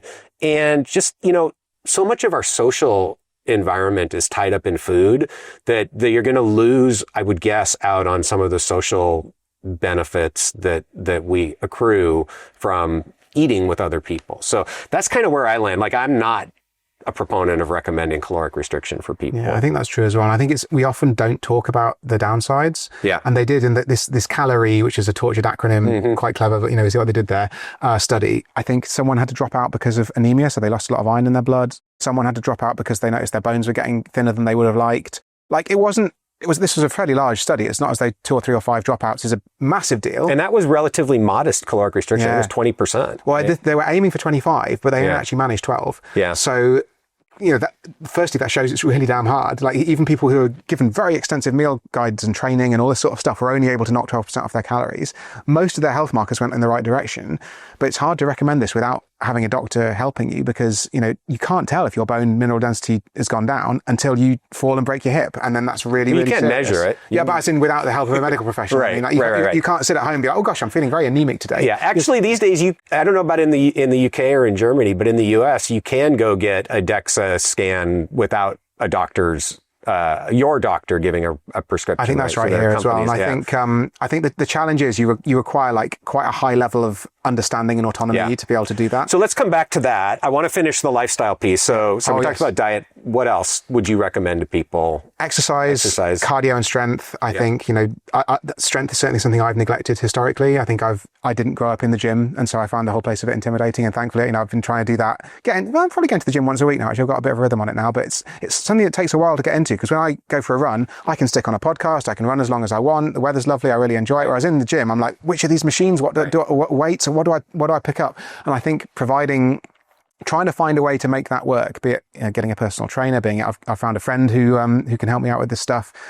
That's really important because I think that's the piece that a lot of people are missing. I know it varies. I think, some people are lucky enough to get into this at school or university and they sort of grow up with that. And I think you've sort of had that experience. Yeah. But not everybody does. And I think that's the harder one to get into because you can't just stick on a pair of shoes and, go out and do it on your own. And I think what you said is right. It's an individual thing. You have to find everybody should focus on gaining and maintaining muscle mass. There are a variety of ways you can do that, and you have to find what's going to work for you and not allow yourself to be intimidated out of doing that. Yeah, and I think another thing I've done a bit of, not so much recently, is climbing, and that's really good. That's really good. That can be really good for strength, incredible for grip. Like if grip strength is a predictor of mortality, then these climbers are going to live forever. Right. So there's more than just pumping iron in the gym, but I think finding some way to keep that strength up. You can actually do quite a lot at home. You can do these sort of plyometric exercises and all sorts of stuff where you just use your own body weight as a resistance. So there are lots of ways to do it, but you've just got to. I think you have to be far more intentional about that than cardio, at least in my sort of experience. And I think that there's just this increasing evidence that having more muscle mass is probably better for insulin, certainly better to avoid falls and that sort of thing. Helps with bone density. Yeah, I think it's just all the evidence is pointing in the direction of that being really, really important. I think, sleep is the other thing. Sleep's a funny one because I do recommend people try and get enough sleep, but the data is all epidemiological. And that means, are the people who sleep 7 hours a night living the longest?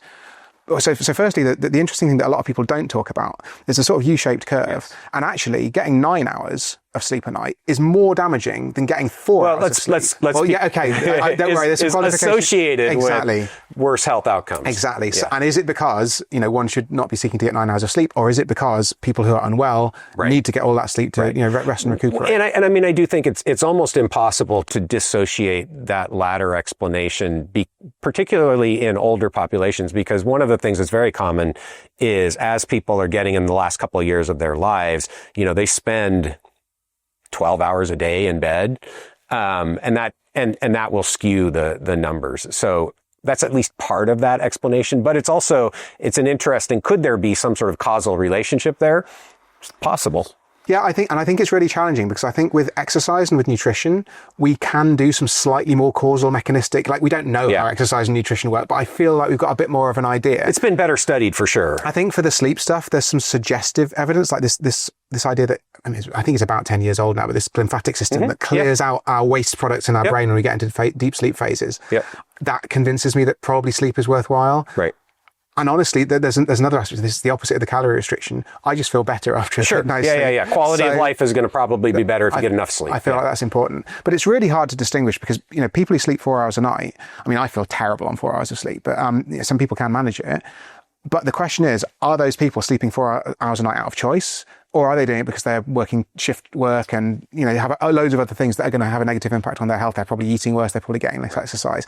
So I think that's the one where the evidence is probably the weakest, but between quality of life and a little bit of vaguely suggestive mechanistic stuff, I think is important.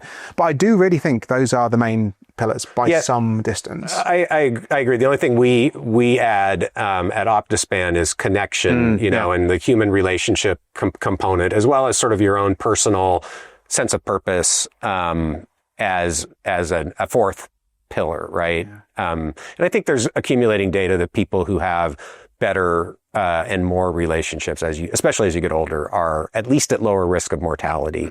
So, there's all these sort of case studies of people whose spouse dies. Very shortly afterwards, they die for essentially through grief. So I think there's definitely a connection there. And I'm very much hoping, as the father of a small baby, I'm really hoping that this is going to enhance my longevity, because right now, sort of the acute effect. The sleep pillar is suffering, and it sounds like the exercise pillar may be a little bit as well. Maybe wobbling as well. But so I think that's important, but it's also another one where it's really hard to make. It's also hard to make a hard recommendation. I think the way that you can do it in a consultation with someone who's come to you, you can sort of think through their life. But it's very hard to give a piece of health advice where you're go out and make more friends. Right. It's really hard. So it's the sort of thing you really have to work through as an individual. And the data, it's hard, because with strength training, you can say, you need to try and do maybe half an hour a week would be a lovely start. And we can sort of start to see benefits at that level. But with the socializing, it's a bit less clear, like how many friends does one need to have? I agree. How close do they need to be? It's all just a little bit fluffier. Yep. So I think we've sort of gone through these in increasing order of fluffiness, basically. I think you're right. And then some of that is just the nature of the pillar itself. And some of it is just the amount of and type of research that has been done, right? I think most of the studies, certainly on connection, are more social science studies. And what we don't yet have is the cellular molecular explanation for why that's important and how might it be affecting the biology of aging. Which I think leads into another topic that we haven't really touched on yet, which is the hallmarks of aging. So where do you stand on the hallmarks of aging? Are the hallmarks a good thing for the field, a neutral thing for the field, a bad thing for the field? Sort of where do you land? I think they're a good thing. I think that's for a few different reasons. Firstly, I find them to be a really effective communication tool.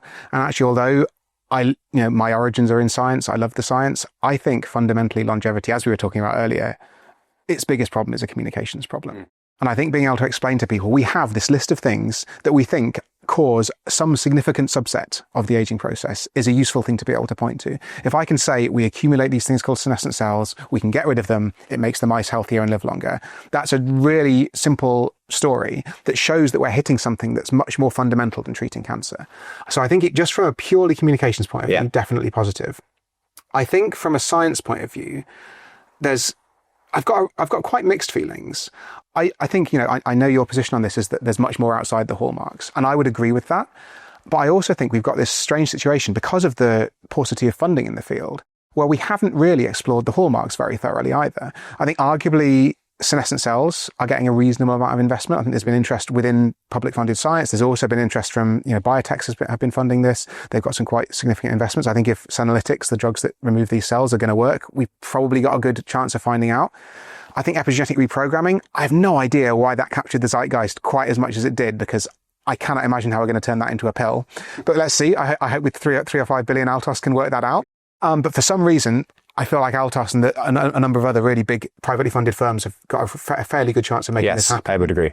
Then, depending on how many hallmarks you think there are, that leaves 8, 10, 12 not covered.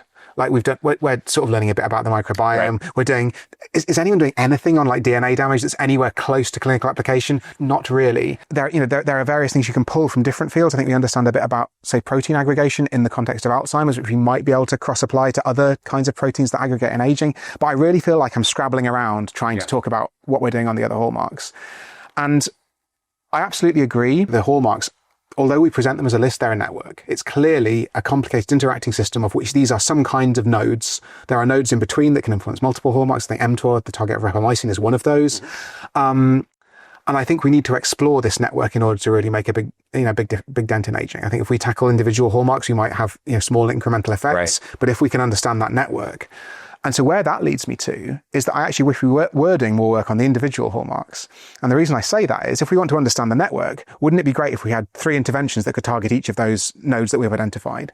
And then we could say, what happens if you remove all the senescent cells and fix the DNA damage? Or what happens, and then you start trying combinations and working out which are fundamental. Maybe senescent cells don't matter at all if you tackle 3 other things. We just don't really know how that shakes out. And so I do think we need to be looking outside of the hallmarks and trying to understand, more fundamental things about aging. Perhaps even adding more things to the list of hallmarks isn't a bad way to think about it. That's what I was going to ask next, is it seems like the way that new hallmarks are being added is certainly not by consensus, and I'm not sure exactly what the process is. So again, how do you think about that and the addition? I mean, I agree with you. There's nothing wrong with adding new hallmarks. Seems a little random's not the right word. Chaotic. Yeah. And I think you could also even take issue with the original hallmarks paper. Sure. Yeah, of course. And people have. So for example, cross-linking of proteins just wasn't included, and they had enough data, I think, at the time that paper was written to have put a section in about that. And then I think it was in the second set of hallmarks. It did get brought into the update, but why was that omitted?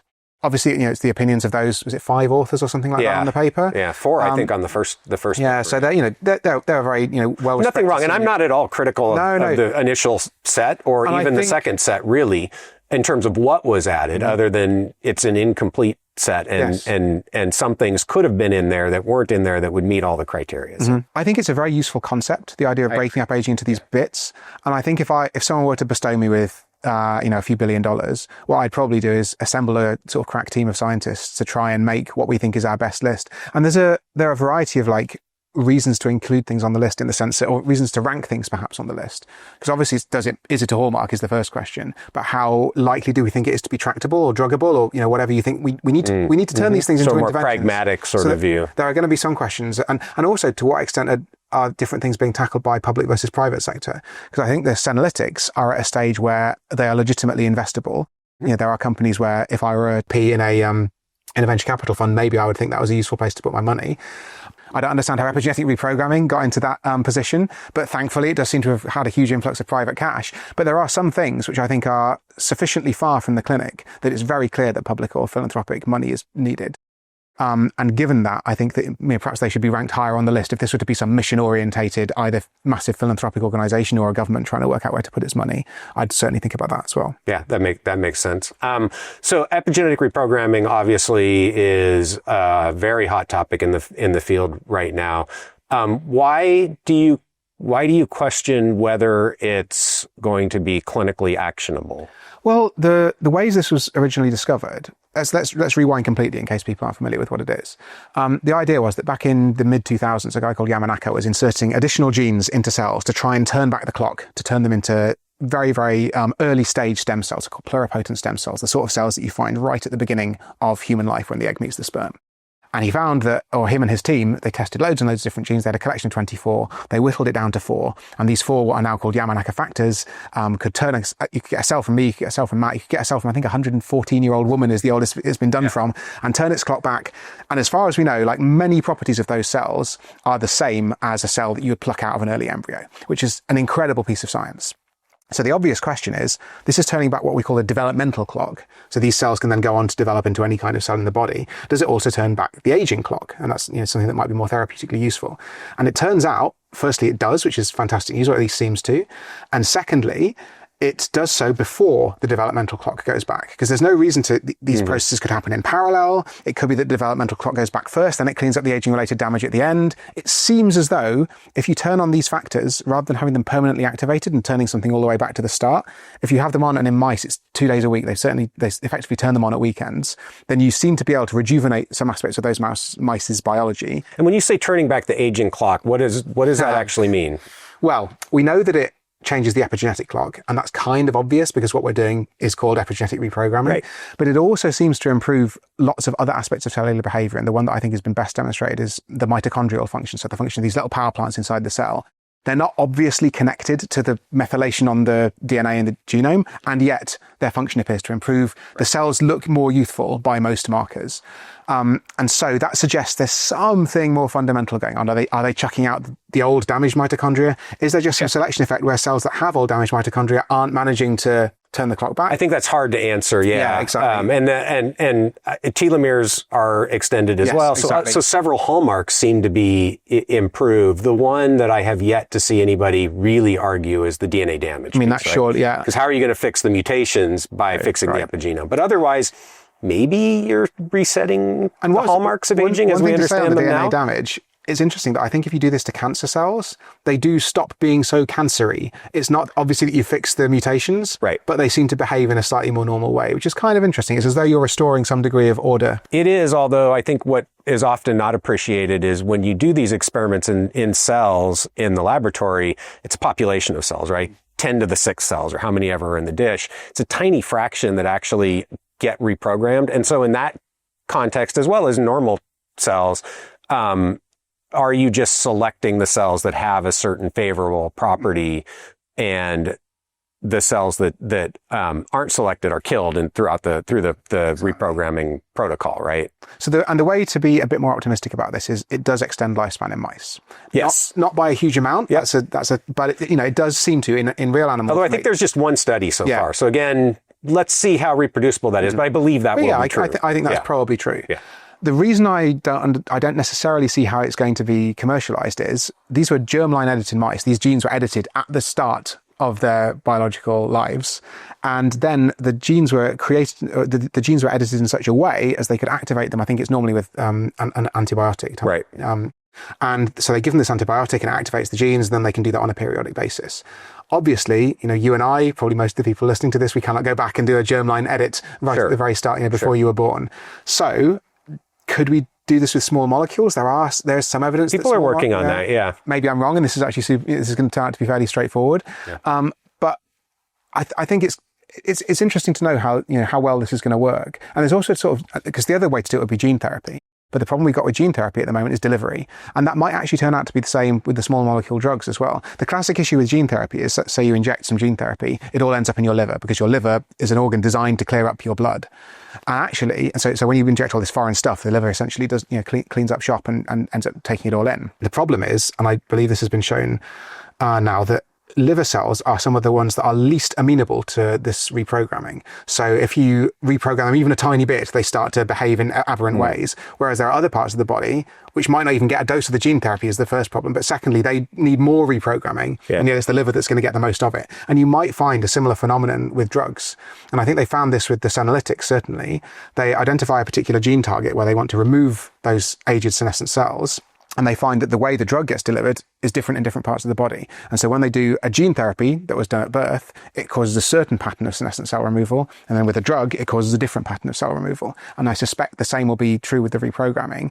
So the question is, do you need to reprogram every cell type in the body to make an impact?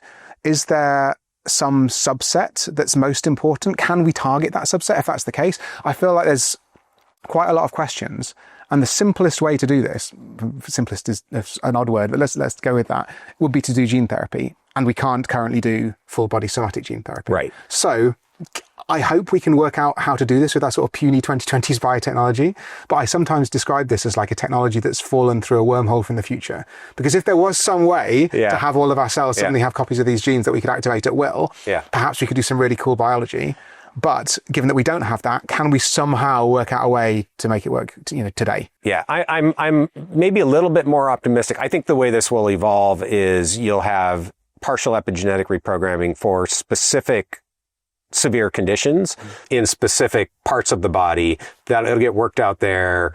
The safety will get worked out, because that's the other thing you have to be concerned about. You can get these horrible types of cancers if you do this wrong, even in mice.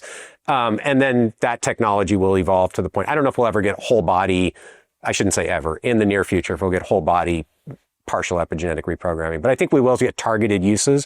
And I think that's probably why you've seen so much investment, because people see a path to specific indications that they can make a lot of money from, and it'll help develop the technology as we go. But let's say we figure that all out. And I know this is speculation. How big of an effect do you think epigenetic reprogramming, if we could do it perfectly, if we could completely optimize it, how big of an effect on longevity do you think we could have in humans from that technology alone? It's interesting, isn't it? Because on the one level, it does feel like a biology cheat code where we can just turn back the clock themselves, whatever the clock means. But on the other level, certainly I don't think it will do anything about mutations. Maybe it will suppress some of their ill effects for a time. We also know that it won't do anything about what's happening outside your cells. Like, that's pretty clear. Unless it tells the cells to start regenerating something like collagen, they're just going to be happily sat there. And one of the things that we've seen in other contexts is that often cells don't necessarily age entirely intrinsically. It's not all what's going on inside the cell. They respond to their environment. Yeah, no, so absolutely. If they're sat on a bunch of collagen, which is the sort of key binding protein in your body that holds your bones, your skin, etc. together, if they're sat on a bunch of collagen that's aged in various chemical ways, those cells then think they can actually cease to behave as cells in that environment and turn to a different cell type, even in the most extreme cases. And so if you haven't fixed that collagen, are you going to rejuvenate the cell for 25 seconds until it realizes it's sat on a bed of old collagen? I think that's really important. And I think this is why I would like to see research into all of the hallmarks, because then we can find out maybe the reprogramming is enough. I hope it is. Right. But if it's not, I want to have my collagen fixing treatment in the back pocket. Right. And secondly, I want to try these things in combination to work out what is the driving force. What is aging? Yeah. That's my intuition. I mean, again, I don't know why it seems like with all of the interventions that people are testing today, at least in mice, we kind of hit this lifespan wall at about 25%, which is where rapamycin seems that it can get you. And nothing can get past that with the exception of caloric restriction, which we've known about for, 100 years now. And could that be because none of these interventions are addressing what you just raised, which is this changes in the extracellular matrix? And so it's interesting from the perspective, we were talking about the hallmarks of aging a few minutes ago. Extracellular matrix changes were just proposed. In fact, it's kind of funny in the field. There are, I think, 12 official hallmarks of aging, and then there are these 3 that have been recently proposed, of which extracellular matrix is one of them. So yeah, it's unknown. I don't know of any data yet that epigenetic reprogramming can address that. But if it can't, then I would agree with you. That may end up being a limiting factor that kind of puts it at that same wall. Interestingly, that's about where the lifespan extension so far from epigenetic reprogramming seems to die out. So maybe somebody can do better, but so far nobody has. Yeah, and I think we just need to try all the hallmarks, because at the end of the day, I find it fascinating, like debating this scientifically. But we just need data, and then we won't have to have this conversation anymore. Yeah, I agree. So thinking about, the way epigenetic reprogramming works, I think one of the reasons why it has captured attention is because it allows people to start talking about reversing aging, right? And as you suggested, you can at least reverse some of the changes in the hallmarks of aging at a cellular level. So more broadly speaking, like, what is your take on that phrase, reversing aging? Do you use it? Do you think it's okay for us to use it? Should we be careful in using it?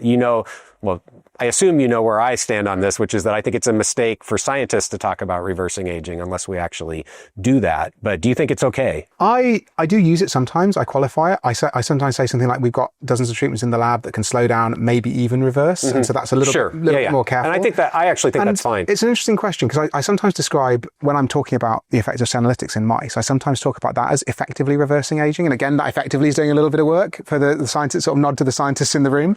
But if you think about, obviously, they make the mice live longer. They have broad effects on age-related diseases. They have broad effects on health and frailty and all of these different things. Does that mean they are literally reversing aging? I mean, I think colloquially, perhaps it does. Like if they look better, cosmetically speaking as well. Am I like happy to stand by that scientifically? Would I say that in a scientific conference, in a scientific talk? Probably not. But I think when you're talking to the public, it's evocative. So, it's provocative as well. But I'm fairly happy to use that phrase as long as I'm doing it in a way that's qualified and careful. Yeah. I guess the question I would have is, I mean, we've known for decades that if you take a sedentary person who's eating a crappy diet, not sleeping well, has no relationships, and you fix those things, they're going to look better, feel better, they're going to be healthier. Is that reversing aging? I mean, it's more effective than any of the things we do in mice, right? So that's where I guess one of the concerns that I have is, are we misleading people when we use that phrase? And when what we really mean is we've just improved health. Mm-hmm. It's interesting. I mean, it depends how we define aging. Because certainly if we define it in the ways that epigenetic clocks are pointing toward, then maybe we have reversed aging. Yeah, maybe so. I would hesitate to describe it like that, and not necessarily because it's scientifically wrong, that it might be, but also because it's not how I think people understand improving their health, and they don't necessarily see. I think you could say this is similar to reversing aging, or it's you're effectively biologically younger because you're healthier. But I think it's a really knotty linguistic one. And I think I'm happy to use it in a very carefully contextualized way. Yeah. But I think I think the problem is, I try and do this from as scientifically rigorous standpoint as I can, whilst remaining engaging to the people I'm talking to. Yeah. That isn't always the motivation of other people who use the phrase reversing aging. And it's a thorny issue. And again, I think, oftentimes people are confused into thinking, when you say that X reverses aging, that you can take an old animal and you make that animal young again, right? That has not happened. Nobody has ever done that. And that's I guess, where my one of my concerns comes from is are we misleading people into thinking that we're farther along on this path than we really are? Especially when, and I've seen this in news articles, oftentimes you'll see an old, ugly-looking gray animal right juxtaposed with a, shiny, sleek young animal, and, this particular treatment shown to reverse aging in mice, right? which just feeds into the idea that you can actually take an old animal and turn it young again. Yes, it's interesting because we've got, again, it's a tightrope. We've got to excite people enough about this to make them think it's worth investing in. But at the same time, and actually, it's not just about misleading people. There are various categories of person who doesn't do anything about aging. I think that by far the biggest one is people who've just never heard of longevity science. But let's park them for the moment. In the people who actually know about this and care about this stuff, there is a significant subset of people who are sort of, I've heard it described as biohack and chill. So the idea being that you optimize your health and lifestyle now in the hope that AI in 10, 20 years is going to solve the whole thing. Sure. And I think that kind of narrative can feed into overconfidence there. What we simultaneously need to do is say, we have got so many shots on goal. Yes. We should take some of them. But I think we're probably tens or low hundreds of billions of dollars away from any really significant progress on aging. We're probably tens away from like extending lifespan by a year or two or three. But I think if we really want to start like mapping out the whole and you're saying tens of billions. Yes. So it's funny because that's on the one hand, if we think, let's say it was $100 billion, that's a figure I sometimes throw around. It's a nice round number. That's about $1 per person in the rich world because there's about 1 billion of us. Right. It's not a huge amount of money. Jeff Bezos, Elon Musk, Larry Ellison, they could pay for this on their own. Yeah. And they'd probably still have a very nice life even after having written that check. Right. So on the one hand, it's obviously more than you or I can command and whatever, but it's not a huge amount of money in the scheme of the global economy. And so it'd be totally worth investing. And yet, because we are not on track to do that, this is one of the things that annoys me about people who say, we're going to have amazing treatments for aging by 2035 or by 2050 or whatever. It's not a number of years away. It's a certain amount of like basically investment. Resource allocation. I sometimes call it nerd hours away from, I agree with you. We've got to have people at benches in labs, at computers, doing experiments, crunching data. And I think sometimes the goalposts have been moved to the point of being ridiculous, right? Are we $100 billion away from longevity escape velocity? Who knows? Yeah. But people shouldn't be guaranteeing that. Are we $100 billion away from having very, very substantial improvements in health span and lifespan for anybody who wants it? Yeah, I believe that's true. Yeah, exactly. And I think we've just got to try and... I think this is one of the many comms challenges the field has, is that simultaneously, this is the most exciting area of science that I think exists today. Yeah. And yet, we are not big in the economic scheme of things, but we are a long way from actually achieving what it could achieve. Yes, I think that's fair. It's really hard to communicate that message, to get people excited while simultaneously saying you need to get off your ass and like go and campaign for this stuff if we're going to make it happen. So let me ask you, I mean, I think the bigger concern I have with, misleading people, whether it's intentional or unintentional, about where the field's at or about reversing aging is loss of trust. Mm-hmm. Because when people get excited about something and then they find out you lied to them, that's not good. Maybe lied is too strong of a word, because again, I think not everybody intends it as a lie and there's gray area. But if they feel like they've been lied to, the effect is the same. And so I do wonder sometimes, has that already had an impact? And is that part of the reason why we haven't had the resource allocation that I think you and I agree it's sort of obvious the field should have, because there is a lack of trust, because there is a feeling like people have overpromised and underdelivered in the past. And I mean, I think about, there are certainly individuals with the ability to allocate resources to this space. We've mentioned Jeff Bezos a couple of times because he helped fund Altos, right? I know Elon Musk has said some disparaging things about the science, but then he's also said some positive things about the science. So, those people could change the game, and it's in their best interest to do it, and they know something about where the field's at. Why haven't they done it? Is it because of a lack of trust? Is it something? I know you can't answer that. Yeah. We can't get in their head. Mm-hmm. If you guys are listening, let us know. But I mean, it is perplexing in some ways that the field has not seen the shift in resource allocation, especially in the last 5 or 10 years, and to anybody who's paying attention, it's clear directionally things are going in the right direction, and that I don't want to say it's a solvable problem, but it's a problem that we can make a lot of traction on. So why hasn't that happened? It's a fascinating question. I have been thinking a bit about the war on cancer, which is this big speech that was given by Richard Nixon, 1972, I think, where he said, we're going to cure cancer within the decade. And obviously his first error was to specify it as a length of time, not an amount of investment away from happening. But, right. There was clearly that sort of white heat of technology. We've just landed on the moon sort of degree of optimism back then. And I mean, we probably knew less about cancer then than we know about aging now. So why was it that the political climate, the attitude was right then to create that announcement to, something that has caused increases in cancer research funding, not to large levels, by the way. It's still only about $20 per American per year, but, substantially higher than roughly sort of 20 times what the biology of aging is getting, for a sustained decades-long period. And I think it's partly that science funding has a bit of a ratchet effect in that it's not a very big line item in the budget. So even if you were to literally eradicate science from most large economies, it's not going to suddenly mean that you can double the size of your health system. So it's a little rounding error. Which again, I mean, I just have to say, it's sort of absurd to be talking about NIH cuts in the United States right now, given that it's a tiny, tiny, tiny fraction of the economy in terms of expenses, right? Yeah. It's not going to change. It's not going to move the needle for anyone in terms of your personal economic situation. And it is going to have a very, very long-term negative consequence on progress for a whole bunch of different disciplines. And do you know what would make a difference? Reducing costs of healthcare. Yes, so how do you do that? But I think the other reason is that people do like science in general. Like if you do these surveys, politicians and journalists are often very untrusted members of society, but scientists and doctors, there's been a bit of a wobble because of the pandemic and the various methods and fails there. Right. But in general, scientists and doctors tend to be pretty trusted. And people like cancer research. Like, people have friends who died of cancer. I think it's a pretty easy case for a politician to make. I think the challenge is that at all levels, nobody understands that aging leads to cancer. Because if you have a parent who died of cancer, I mean, Biden launched a cancer moonshot famously.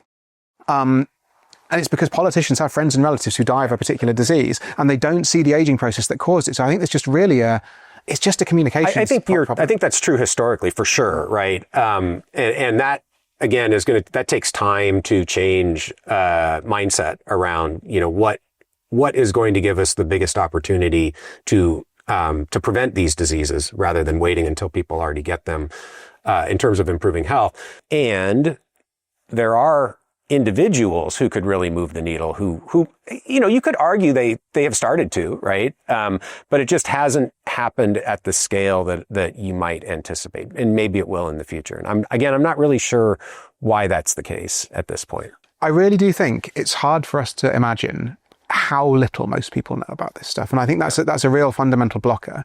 And that's the reason I'm really optimistic about like policy and communications work, because a think tank probably costs like low millions of dollars a year. So if I can find some people who are willing to make that happen, then that could potentially move tens or hundreds of billions in government, in philanthropic private spending. Yeah. And I know there are like coalitions to be built here. I actually had a friend who works for Cancer Research UK, which is the biggest, I think it's the biggest charity in the UK. I think it allocates about £500 million a year of research funding. So it's actually bigger than the UK government in terms of cancer research funding. Wow. And they approached me about a year ago and said, we've had some donors who are interested in longevity. Can you tell me any like CRUK funded scientists who are working on prevention from a longevity angle? And I told them a few names. I feel like there's a huge coalition to be built here of, going around the research charities that already exist. They have this infrastructure, and explaining to them about the biology of aging and allowing their donors to see this logic as well. It's just a question of doing that groundwork. And I think as a field, we haven't really done that. And it's if you think about something like Cancer Research UK doesn't just do funding research. They also have a policy unit that goes and writes white papers and delivers reports to government. They also champion things like patient advocates who say, I survived cancer, this was my experience, this is how it could have been improved. We don't have aging advocates. We don't have a bunch of 70 to 90-year-olds talking about their experience of growing older and perhaps the diseases they got along the way, of course. But there's this real, I hesitate to call it an industry because that makes it sound like some dark, shadowy cabal. But the way that charity works, it's a again, I hesitate to call it a business, but it is a business on some level. You have to have employees and staff and people who are dedicated to fundraising and people who are dedicated to comms.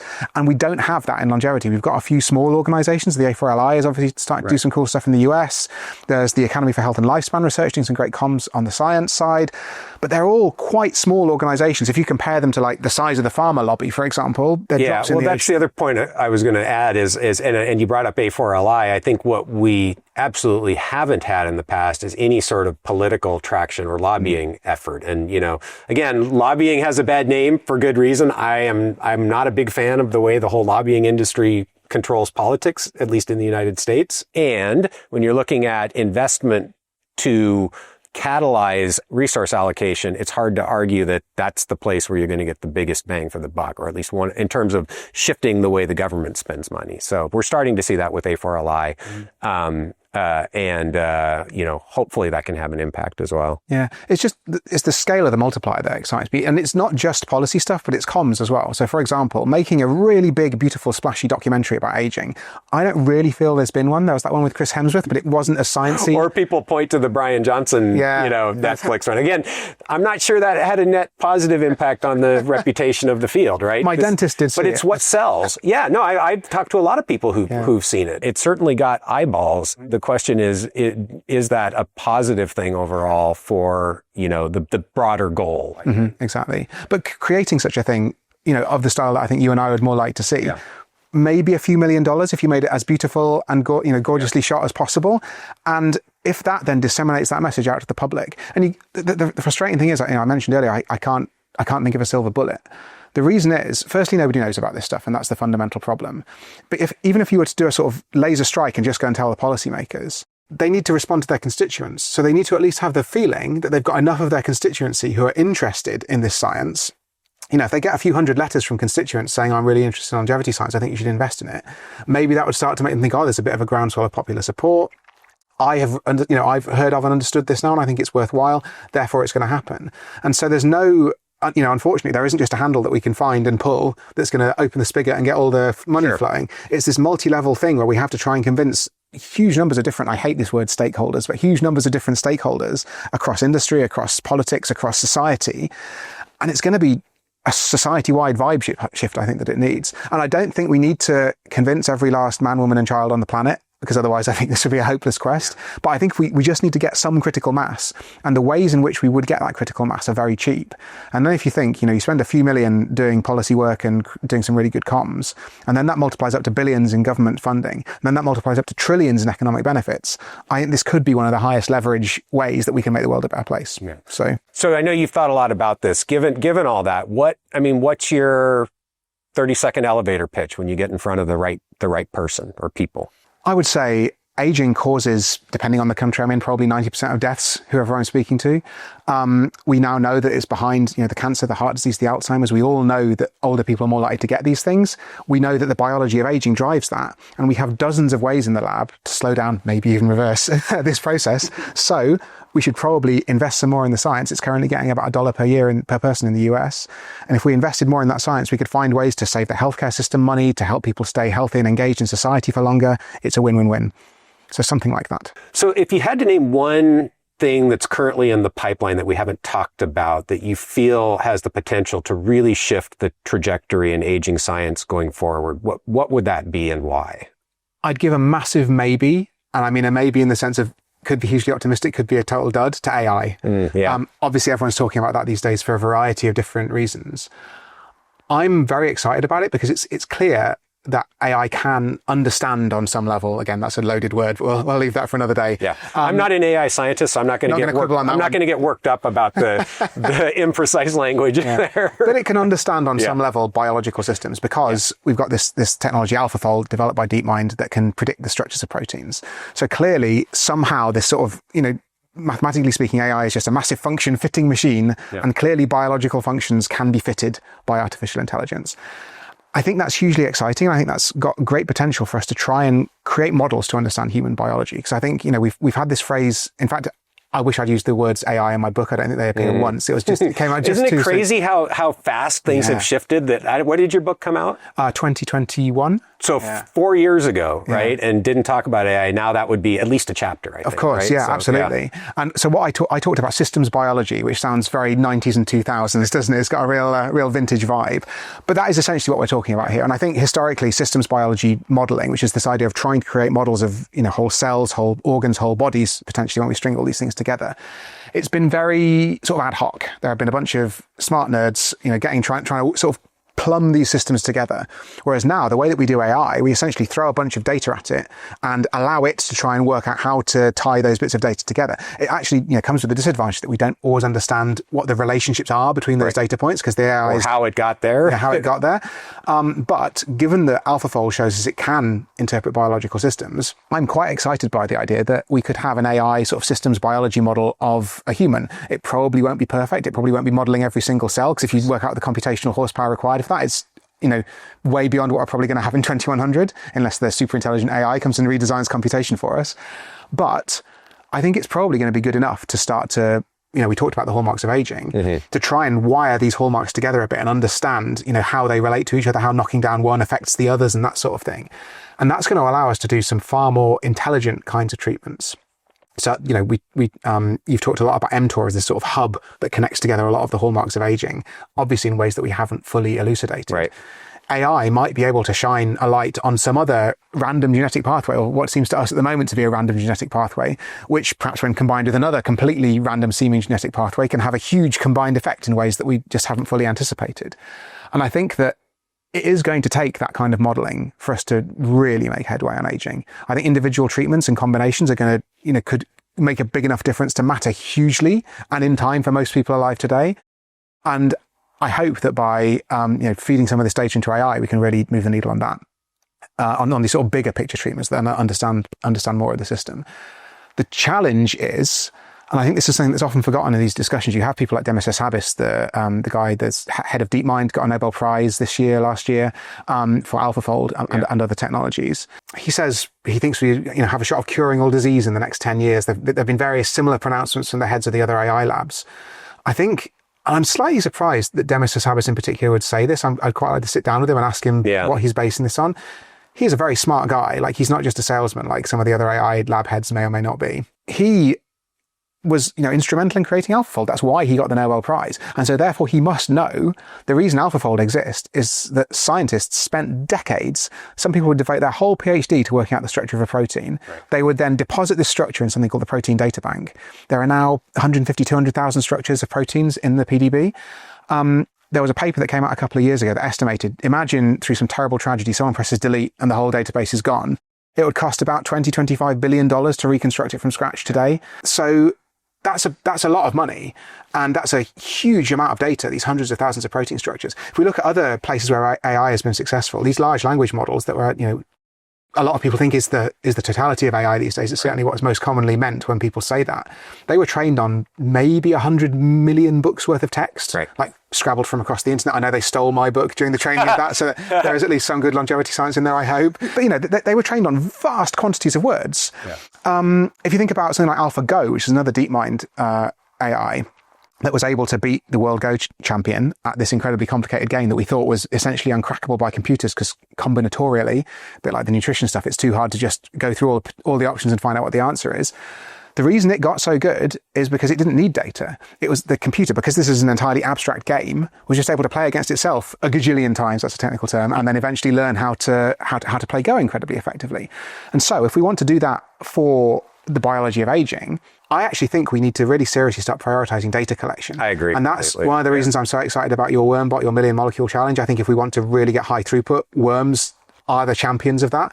Obviously, they have their limitations in translation terms, but if we want to generate a vast quantity of data, I think that's the way to do it. I also wish that we'd have the foresight to start a massive human longitudinal data collection exercise. Yep. I think things like UK Biobank point us in the direction that we need to be going, but we just need much more scale, much more depth and breadth of data collection within those people.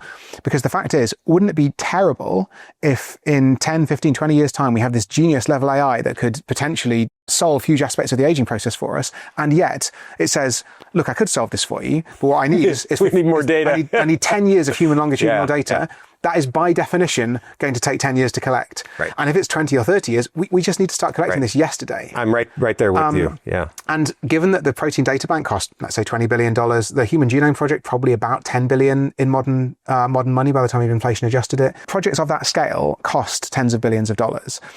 We need to start doing that now, just because it's going to take time for that to ramp up. And then we can feed it into the AI as the AI gets cleverer and cleverer. So I think this debate, I think it's inarguable that AI is going to have a big impact. The question is the timescale, and I think the timescale is determined at the moment more by the data than by the compute power.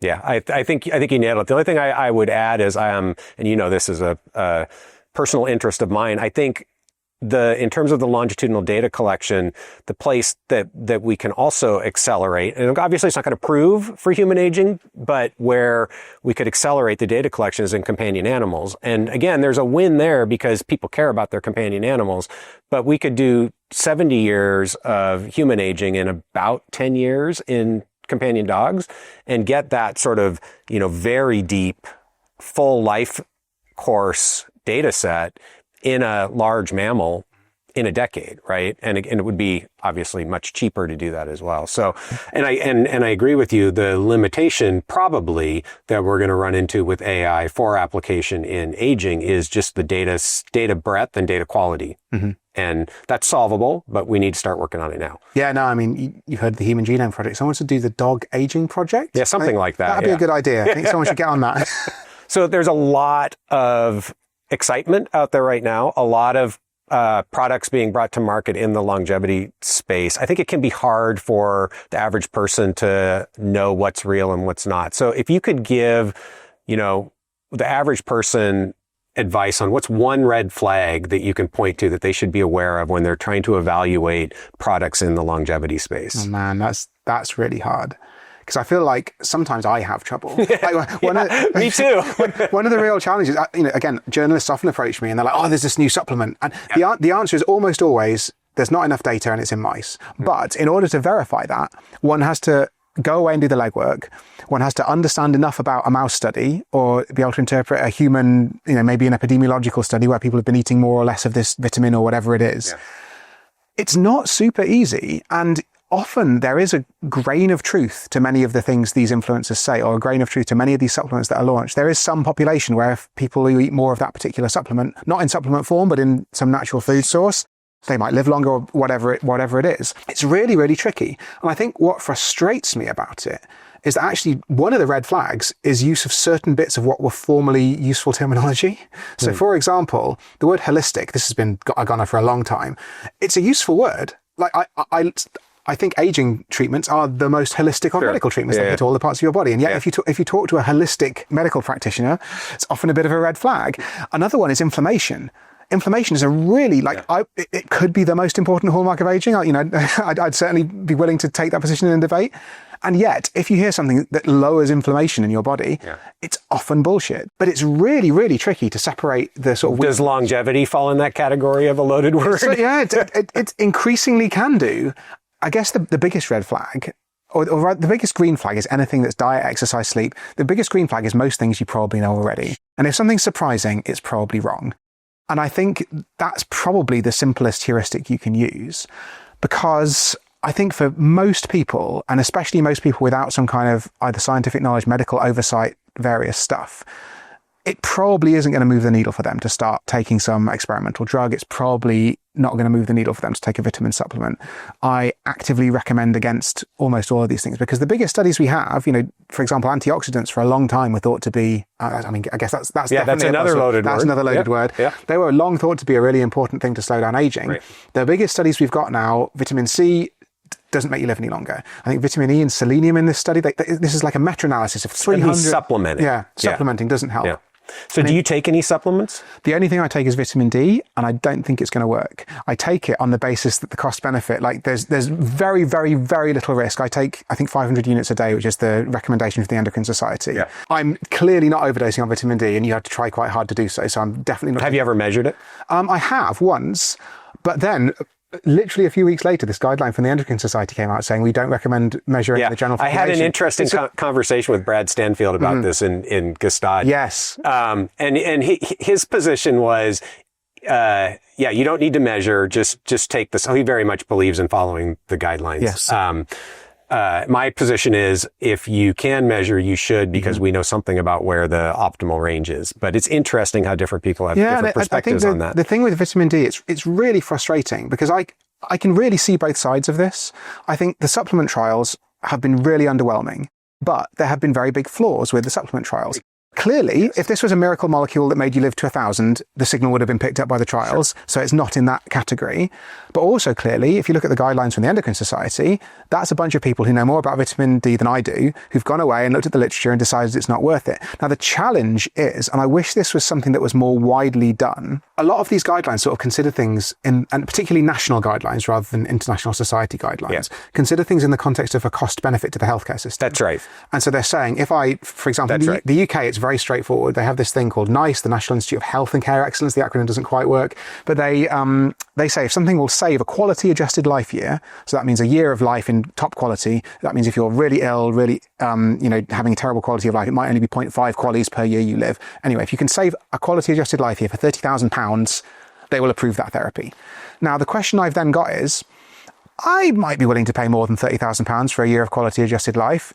Should I be getting such and such a vaccination, which you wouldn't recommend in the context of the strained NHS? Or should I be getting such and such a treatment? Or should I be doing such and such a blood test? Right.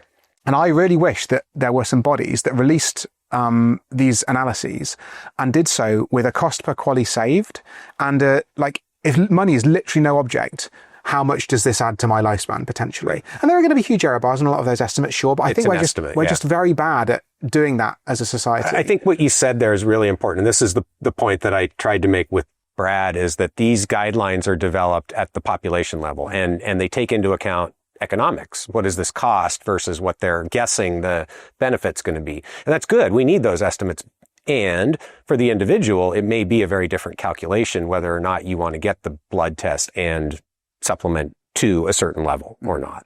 Yeah, and it's really frustrating that we just don't know, when the trials could have been done that would have told us the answer to this, and yet they just did a succession of slightly crap trials. I think the other thing you said, though, that's important is we shouldn't set unrealistic expectations. You're right. If it doubled lifespan, we would know that by now. But I don't think the trials can detect whether it has a subtle effect on risk of cardiovascular disease and dementia and cancer, which is what we would expect from the epidemiology. And as you said, there were massive flaws in the way the trials were done that basically make it hard to interpret. And I think one of this is another real comms challenge I find with the field. I know that the kinds of people who watch this podcast, the kinds of people who watch Peter Attia, the kinds of people who call themselves biohackers, there's a very broad church of sort of health optimizers, broadly spoken. I think they would be interested in longevity science of the type that's done in labs and is going to pay dividends in 10 or 20 years. I do slightly worry that sometimes we get really... The reason that the protein debate is interesting, the reason the vitamin D debate is interesting, is because it's not conclusive. If we knew that vitamin D added a year to your lifespan, the error bar was a month, we'd all be on vitamin D supplements and the game, or we'd all be supplementing to a blood test level, the game would be over. The fact that these things are uncertain means we can spend a lot of time thinking hard about them, which we aren't then spending thinking hard about promoting longevity science funding, for example. And actually, one of the bits of health advice I most commonly give, once we've been through all the sort of standard stuff and maybe a few slightly more unusual bits of advice, the most unusual thing I say is the best thing you can do for your health is to campaign for funding for longevity science. And I genuinely think that, because it's not just your health, by the way, it's the health of your friends, your family, everyone you know and love and care about, billions of people around the world you've never met. The single biggest thing that's going to move the needle for how long and healthy they live is how much funding we put into this field. And so getting out there and working out how you can contribute to that movement, I think, is the most important thing you can do. As long as you've, ticked off the basics, you probably shouldn't do this at the expense of sleep. But, once you've managed all those things, if you're fortunate enough to be in a position, I think that's the most effective thing you can do for your health and lifespan. So, I think one of the things that I've noticed in the past 5 years in the field is this perceived growing divide between what people call health spanners and lifespanners, right? The idea that if you're interested in improving health span, you're not interested in increasing lifespan, or vice versa. Have you seen that? What do you think about that? I find this debate infuriating. It absolutely boils my beans. And the reason being, I think the best lab evidence we have suggests they're very, very tightly correlated, if not inseparable. Like every treatment we have that makes mice live longer also improves marks of health span. It might be frailty, it might be, bone density, it might be muscle mass, it might be, risk of disease. And also, just from a purely logical standpoint, what kills you is being ill. What kills you is being frail. What kills you is having really, really low resilience and getting an infection. And so if we can increase those things, the resilience, the health, all these other things, you're going to live longer as a side effect. And similarly, we're not going to make you live longer unless we improve those markers of health. So this debate really annoys me. I think the sort of caricature, there are people who think that the potential of the field is being radically undersold, and we should be aiming for 1,000-year lifespans. Right. And that's, that's fine. They can aim for those if they want to. But I really think that the most important thing when talking to normal people about this is to meet them where they are. And if you do surveys of how long people would want to live, most people say the life expectancy at the end of their country plus about 10 years. Because nobody wants to be stolen from this earth early. Most people want to have a good innings. But when they visualize being 90, they visualize being in a care home or in using a walking frame or whatever it is. And they don't realize that they will be being kept alive in good health. And so there's this huge, sort of perception barrier you've got to get over. If you then do the same survey and ask people how long would you like to live if guaranteed perfect health, suddenly those numbers go up, often to about 120. Why do people pick 120? Yeah, that's interesting. I think it's probably because it's partly survey design, because people put that because it's considered to be the current maximum human lifespan. It's probably also partly who wants to say, do I want to live to 350 or 712? Well, how would you answer that question? I say as long as I'm healthy, and it's a bit of a... Yeah, there is no upper limit. Yeah, it's a bit of a meaningless question, because if I'm unhealthy, I want to be able to make the call that I don't want to stick around anymore.